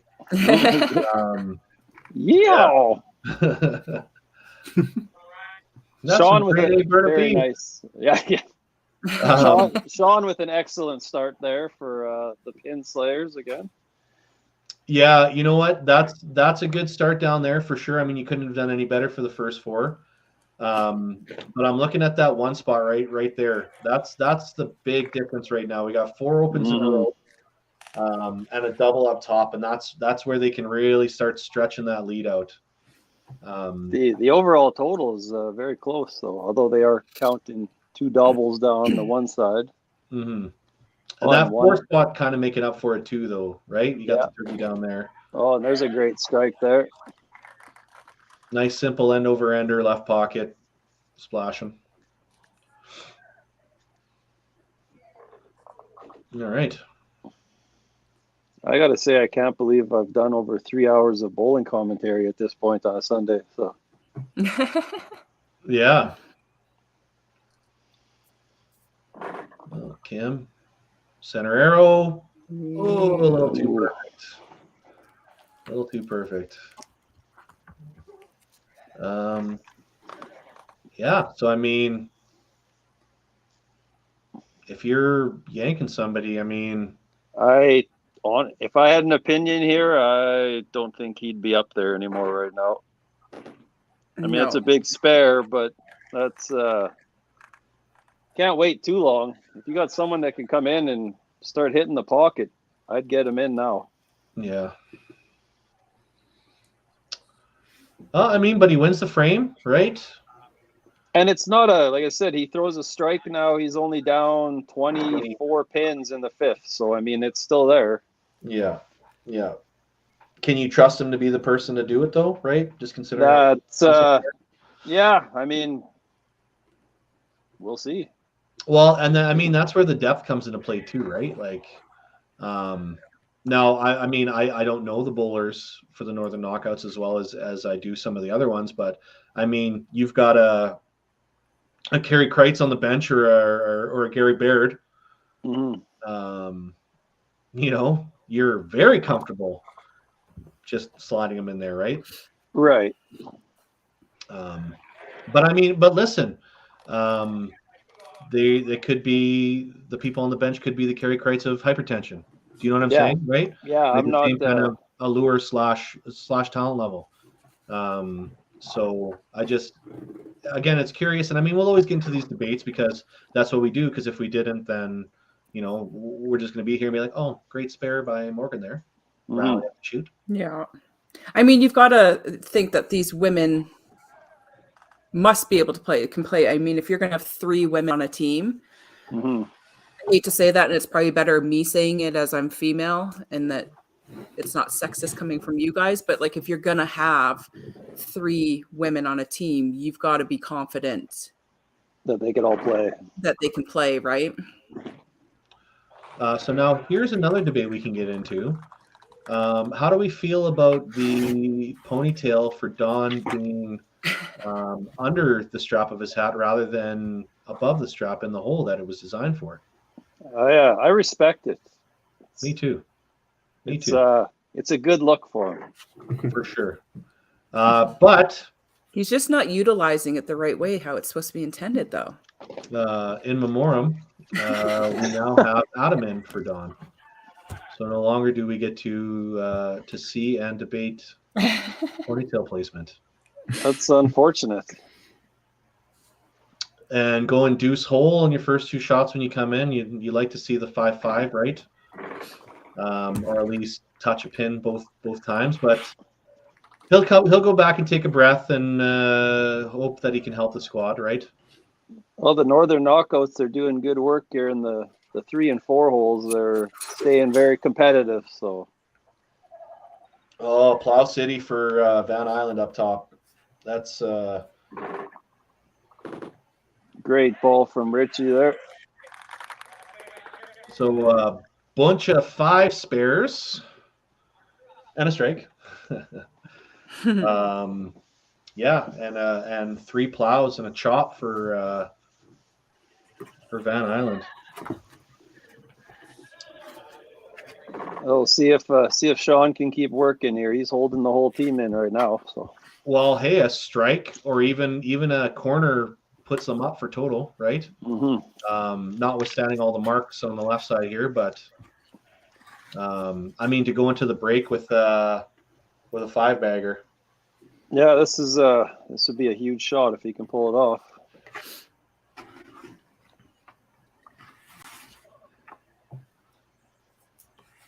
Drum roll. Massive. Big shot. Okay, Yahtzee. Yahtzee. There we go. Damn it, I missed the ham bone again. So 608 for Van Island to 600 for the Northern Knockouts. Let's go to commercial break. Pee time.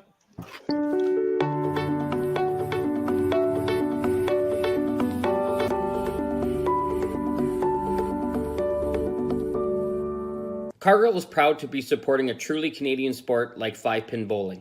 We look forward to watching some great competition from many competitors and bowling centers across our country. With hundreds of locations across Canada, Cargill is committed to helping the Canadian farmer thrive. Whether it is selling commodities, getting agronomic advice, fertilizer needs, crop protection, and marketing expertise, Cargill is here to help. So please enjoy this bowling. Thank you.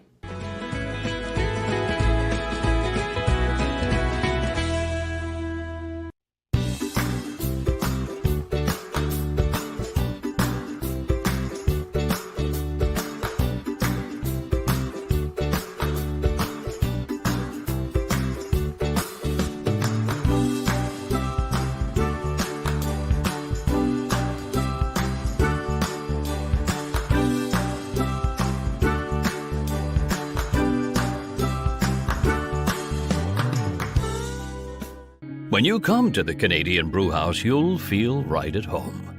We work hard to make our house your house.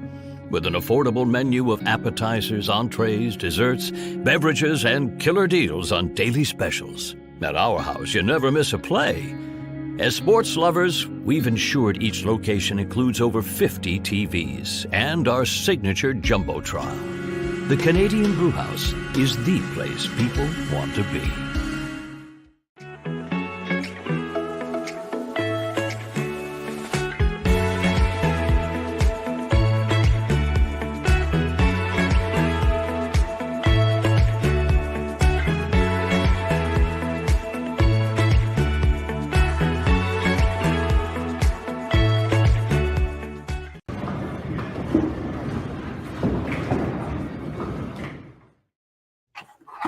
All right, welcome back for the final 5 frames of the day. Woohoo! Hooray! It will never end, but alas. And high five to our stream because we are so on time and the other ones are just starting. They are 26 minutes behind and Sherwood is booked with a full house after. So sucks to be them. Oh boy, oh boy. Well, if there's anything I take pride in, it's being really fast at everything I do. Hey! Is there anybody? Do you guys have the other stream on your? It's on my television. Yeah. Does it look like the Mighty Plucks are playing glow bowling? The Mighty Plucks are playing glow bowling, and the average pros have a very strong sign game still because I've seen at least 3 different ones since the break here. So hey, let's just comment on Sasha up top there. Yeah, through the bomb. Yeah, and he knows. So he knows, right? I mean, like, he's a good player. Mm-hmm. But he knows that people watching are looking at him being like, like, how is he still in, right? Yeah. So Morgan with their whole Stelly was the message to us and everybody else who's questioning him. Yeah. Morgan still with the classic 300 pace over there. Yeah. Oh, big ball there. Some energy coming from the knockouts here out of the break. So as Adam throws his first shot here, see if we can get back on track. Little plow. As he cleans it up, let's take a look. After Riley's shot, we're going to take a look at the high ladies averages.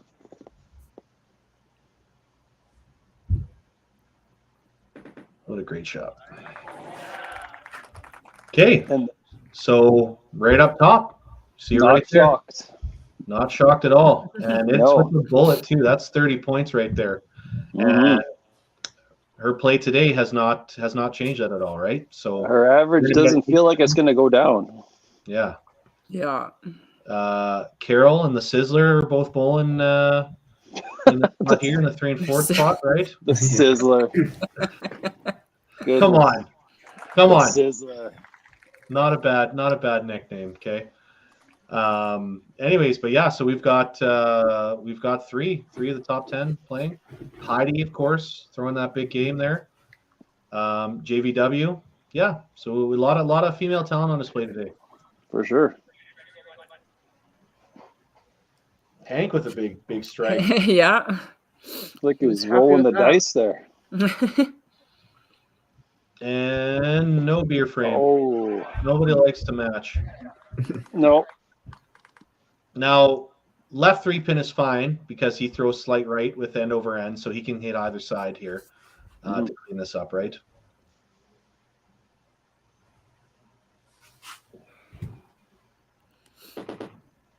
Oh, there goes the perfect game we can't speak about. Well, here's the thing. He's living my life because I can only dream of having a 6-pack. Well, especially if you're eating 60-minute challenges at the Canadian Brewhouse. Hey, listen, I failed, okay? I failed. Maybe that's what you need to do. You just need to pour like your drinks over it, make it all soggy, and just inhale. But then that's not palatable. Come on. Well, I don't think anybody's doing it to like savor it and like it. You're doing it for a free T-shirt, man. YouTube, Facebook, his name is Randy Santel. If you like food challenges, watch this guy. He actually eats clean. He's not one of those sloppy people who just puts his hands all over everything and just looks gross after. He actually like uses a fork and like he actually eats well. So shout out to Randy Santel. I actually watched his videos before that challenge. Didn't help. Okay. Bowling. So Sean goes 555. Three old 390 chance now. Had a few of those. It's not cool when you throw 11 strikes and throw under 400, but I mean, he'd still like to do it, right? Come on. Nice. There we go. There he is. Oh, It's like the break really helped him. You can hear the excitement from that side.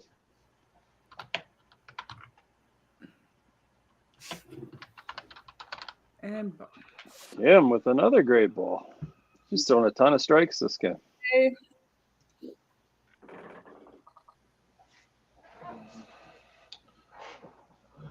Are we just gonna pencil in a spare here, or we gonna try something different? Hard to say. If I had to bet on it, could be a spare. I'd bet on strike because Morgan's really good, and anything other than a bomb would surprise me.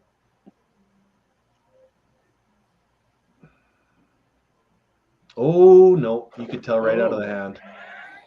That was center arrow, but she got way right. I feel there's about a 95% chance of a spare here, though. So 1 year for our Saturday league at Mosienko, we did 5-pin spare percentages. Oh, And really? I think the league high was like 65% for Okay. 5 spares. Because yeah, Oh. everybody plows. Everybody plows on that second shot, right? Because you're just trying so hard to just hit the middle because you just missed. But yeah. She's opening up the door there for Corley. I did And lead the the league in 3-pin spares though. Oh, if I punch a 3-pin, that frames a write-off. I cannot punch a 3-pin my first ball.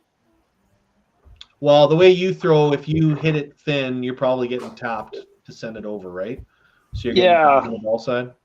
I can't. I have to throw whatever opposite pocket I punch in, or I can't go Brooklyn on it. That's a 0% shot. So Yeah.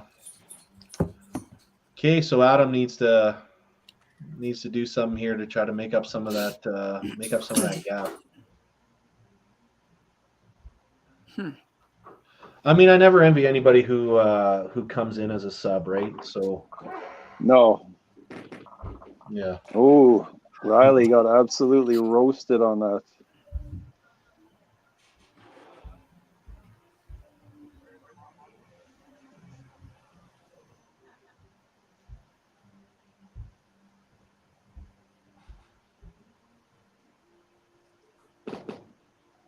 Oh, not enough.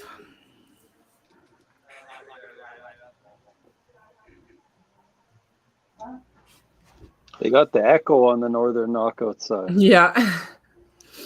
Penalty shot there for Adam. Both sides going 5-8 miss. Twinsies. I hate when people say that, like if I was Adam and I'm bowling against someone who's beating me by 80 and we do the exact same thing, oh, stop copying me. It's like, shut up, man. You're like 80 pins, man.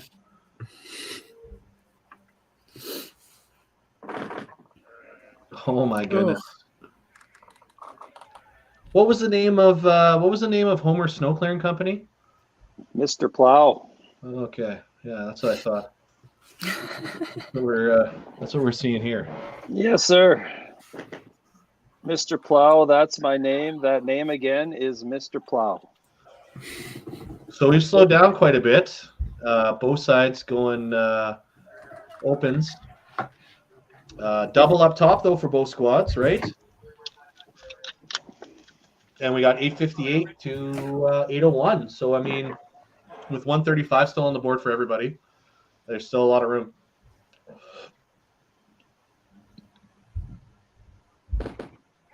Oh. That's 2 first balls in a row for Richie that are just like, it looks like he went up and just expected the ball to go in the middle. You know what I mean? Like it looked like he just, because he had been throwing well in the ones he hit, he's just going up there just kind of expecting results. There, that one looked like he threw it a little better. It's You almost guys ever you're find just that, like, looking if you're so rushed? you're throwing well and you feel like you can just go up and doesn't matter what you do, like it's going to be a good shot?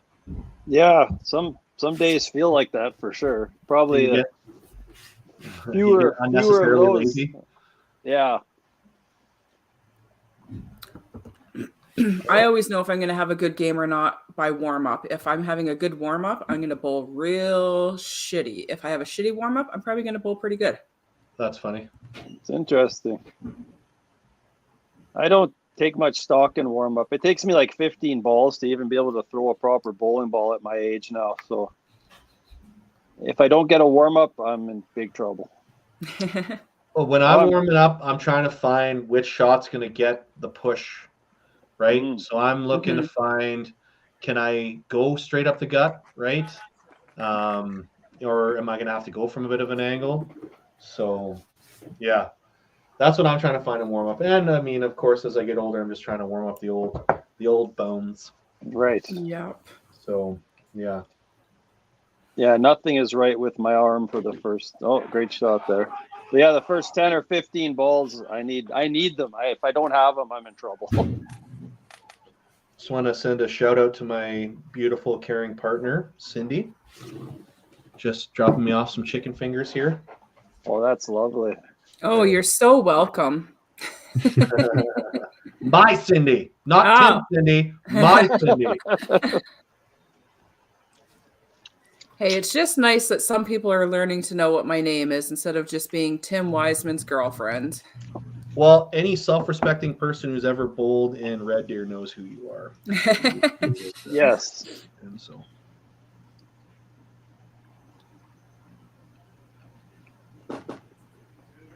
And I'll tell you what, I'm going to say he's Cindy's boyfriend. Yeah. Exactly. Oh, the old 3-pin spare from Morgan there. Classic.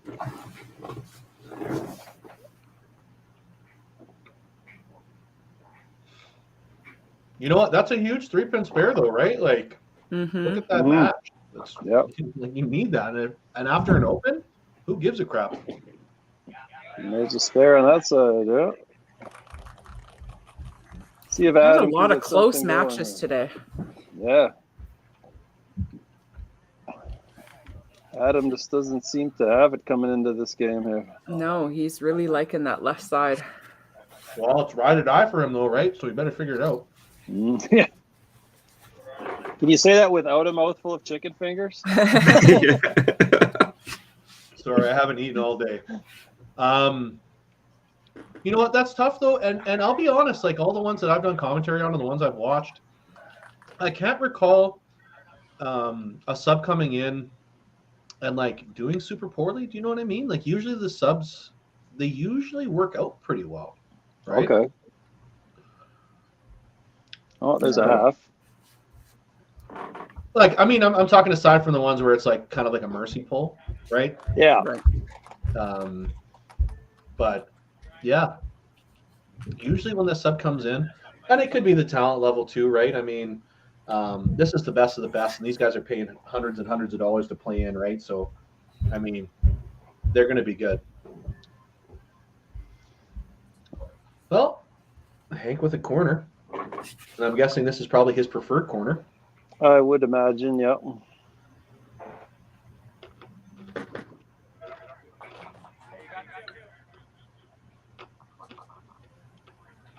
Easy money.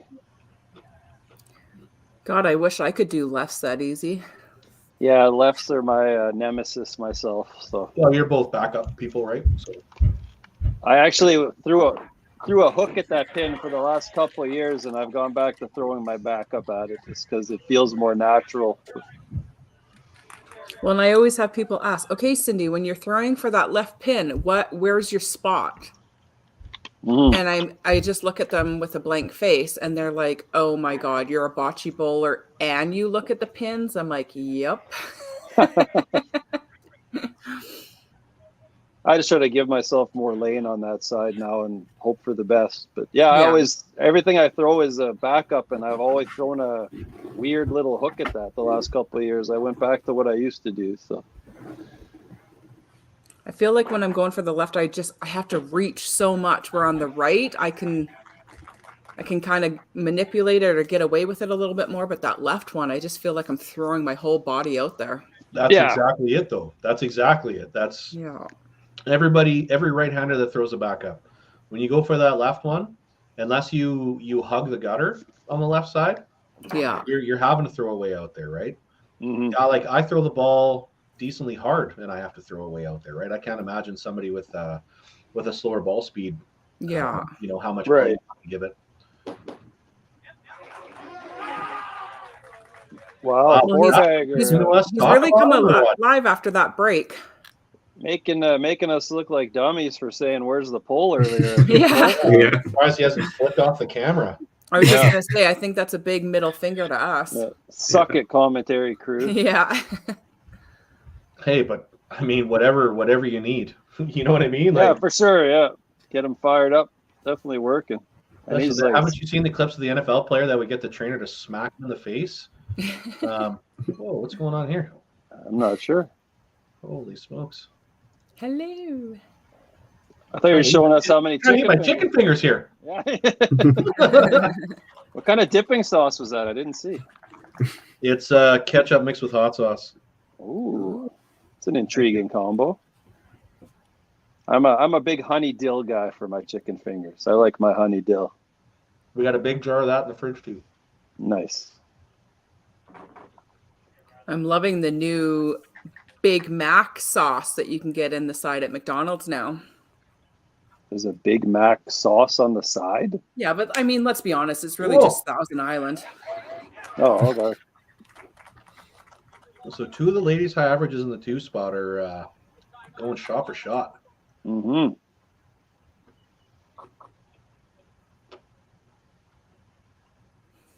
Morgan needs to bang out to maintain her 300 average here. So what do we got here? We got 1,100 for left side, and we got 989. Good shot. Oh my God, he did it! Yay! Huzzah!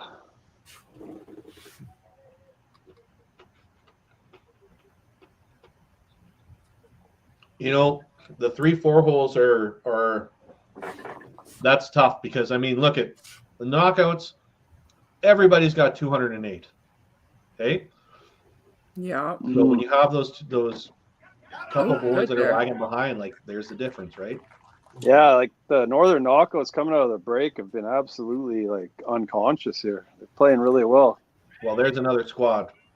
Oh, damn it. I missed his ham bone too, and I watched it. Oh. I hate when you miss the ham bone. Hey. Me too.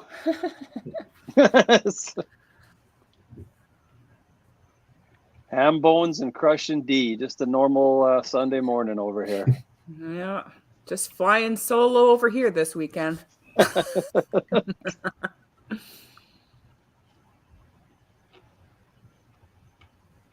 And an unrelated topic, this Henry Schutz is pretty good at bowling. Yeah, he's ham bone. Got his. Doss is going for one right now. You just want to yell ham bone. I do. I'm watching. Heck, I'm going to say it if he does it. Come on, my little Asian buddy. I thought he was Mexican. No. Oh, ham bone. Okay, so totally not our stream, but whatever. Sean was just cleaning up pins there anyway. Well, sorry, I'll tell Sean. you what though, to get pins there, now he can shut out with a 30. Right? True. So I don't know if you guys are always looking at that kind of stuff, right? But his opponent is 297 max. Now he can get a 30 for 303, right? Okay. Yeah. Let's see what Sasha's got here. Oh, is this going to be the comeback of the season here? It's looking pretty darn good. Get one more. Oh boy. Yes, miss. Too thin to win. Still got the advantage. He's still counting on a double or in 9, so he is up. He just has to match to win.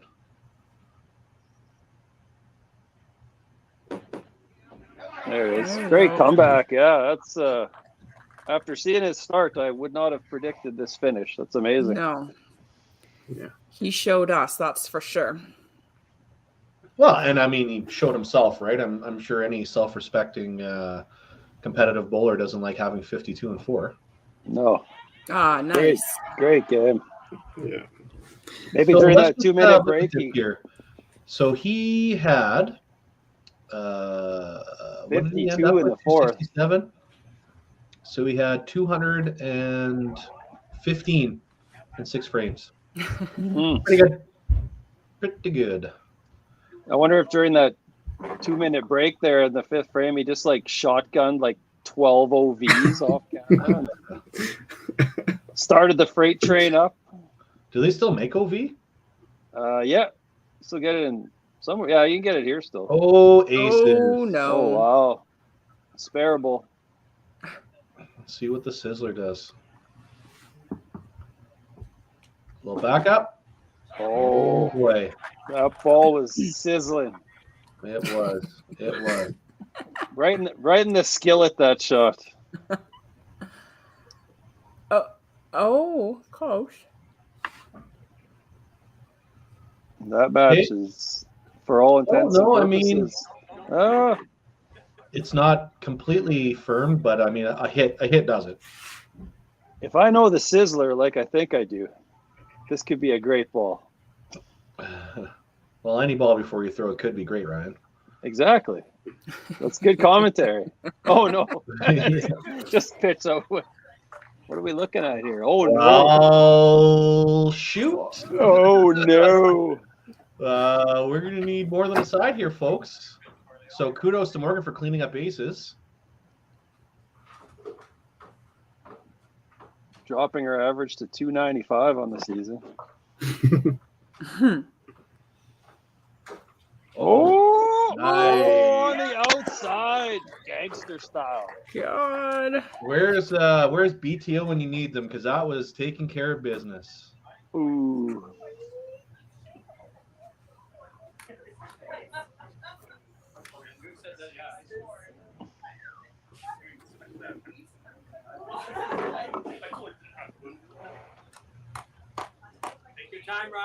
There you go. Nice to see Adam with a good finish there. Yeah. Still a chance for a snowman here, though. Got to have big work in that bottom and that anchor spot, though. Mm-hmm. And I mean, listen, as we're singing the praise of the Pinslayers and saying how good that team is, well, don't forget about us as the Northern Knockouts, eh? Oh, exactly. I haven't. I'm not sure if I had watched either of these teams before today, so very impressed with both. Mm. You're too busy cheering for the Thompson Switchblades.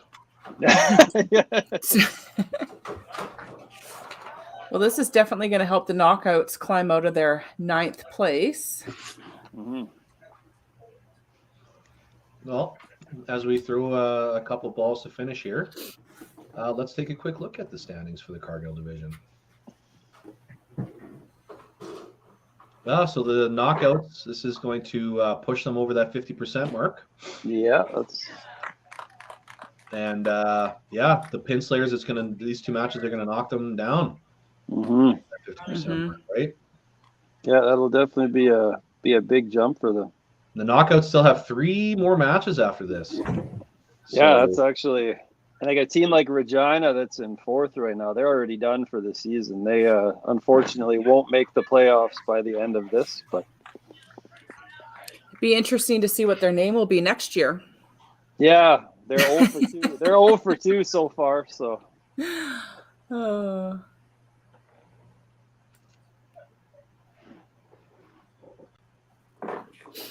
Great half there. What were they last year? The Revengers? No, Avengers? No, they weren't. They were the. I don't even remember. I could ask after. It was nothing to do with the Revengers. See, I wouldn't even put Winnipeg, or I wouldn't put, like, if I was naming Winnipeg team, I'd go like the River City Rebels or something. You know what I mean? Like, or the River City. I'd take a nickname of the city, you know? Yeah. For Regina, I'd go like Queen City something, right? Oh, Bailey's telling us the infinite escapes. Thank you, Bailey. Right. That's just a strange name. Mm-hmm. So, looks like we're not going to see a snowman today, unless you're living in Thompson. Yeah, we got a lot of them. But what a team game from the knockouts here. Played so well. Oh, listen, we got a 12.51 average over here for pin slayers, and they're only getting 1 point out of this. Right. Oh no, they played well all day too. Just the knockouts seem to be a different team coming out of the break here. Yeah. Okay, so we got a 7-1 win for the Northern Knockouts in the Battle of BC. Let's close this up. Get rid of that. And let's talk to the coaches here. Let's pick their brains a bit. Okay. So the squad comes out, Yvonne. We average over 250. We bowl a good game. We get 1 point. How are we feeling about that? No, they bowled their best, and they tried hard. Yeah, I mean, that type of game wins you a lot of points in a lot of matches. Yeah. But just not this one. No, as if it was a small microcosm of the rest of the team, the top spot, we're all talking about, hey, how come they're not giving them the pull? Coach has faith and keeps him in there in the top spot for the Northern Knockouts. Yeah. What was the thinking behind that, keeping him in? Oh, God. We just know Thatcher can come back from games. He's a pretty good leadoff. We've had 2 games in a row where he's been at nothing for the first 4, and all of a sudden he just pops off like a 270, 280. We have a lot of faith in him usually. He's pretty good. So just gotta let him ease into the game a little bit. Yeah, clearly he did that. That's what he always does. He's just always like that. Yeah. Okay. So the competitive scene in BC, will you guys see each other a lot coming up for the Open and Masters or anything else that's going on? Will these bowlers be seeing each other? Was this a big day for bragging rights? So Richie, Ryan on our team are playing for singles and men's team for our division.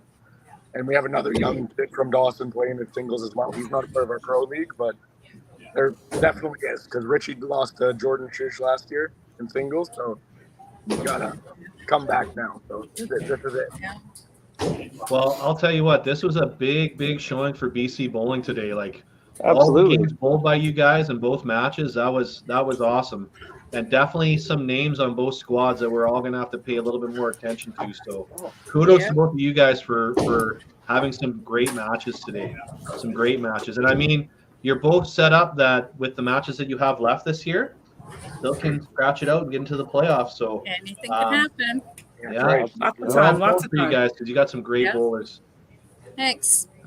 Okay, well, thanks a lot, guys. We're just going to wrap it up here. Have a good rest of your Sunday. Yep. You too. Take it easy, guys. Okay, so that's we it. survived.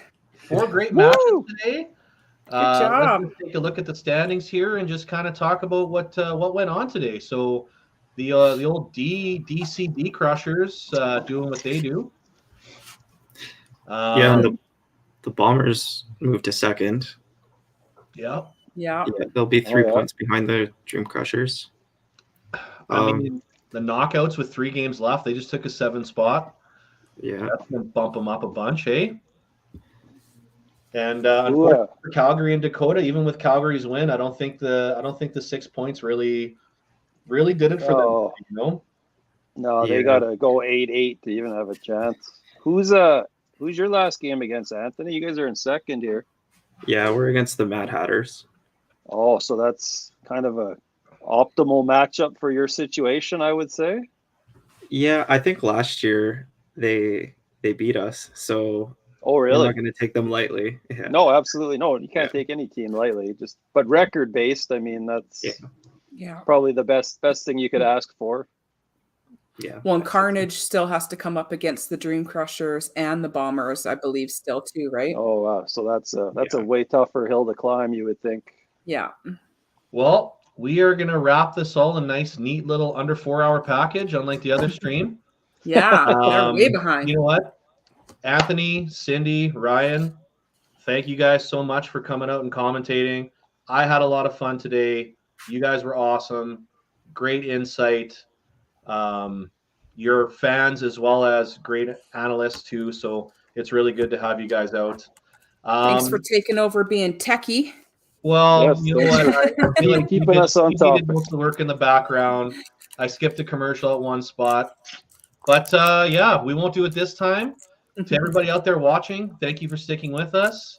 We're going to roll the last commercial, and that's it for the day. So All right, have a good day, take care, guys. everybody. Hey, guys. Great rest of your Sunday. There, man. Thanks, guys.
Whoa. Hmm.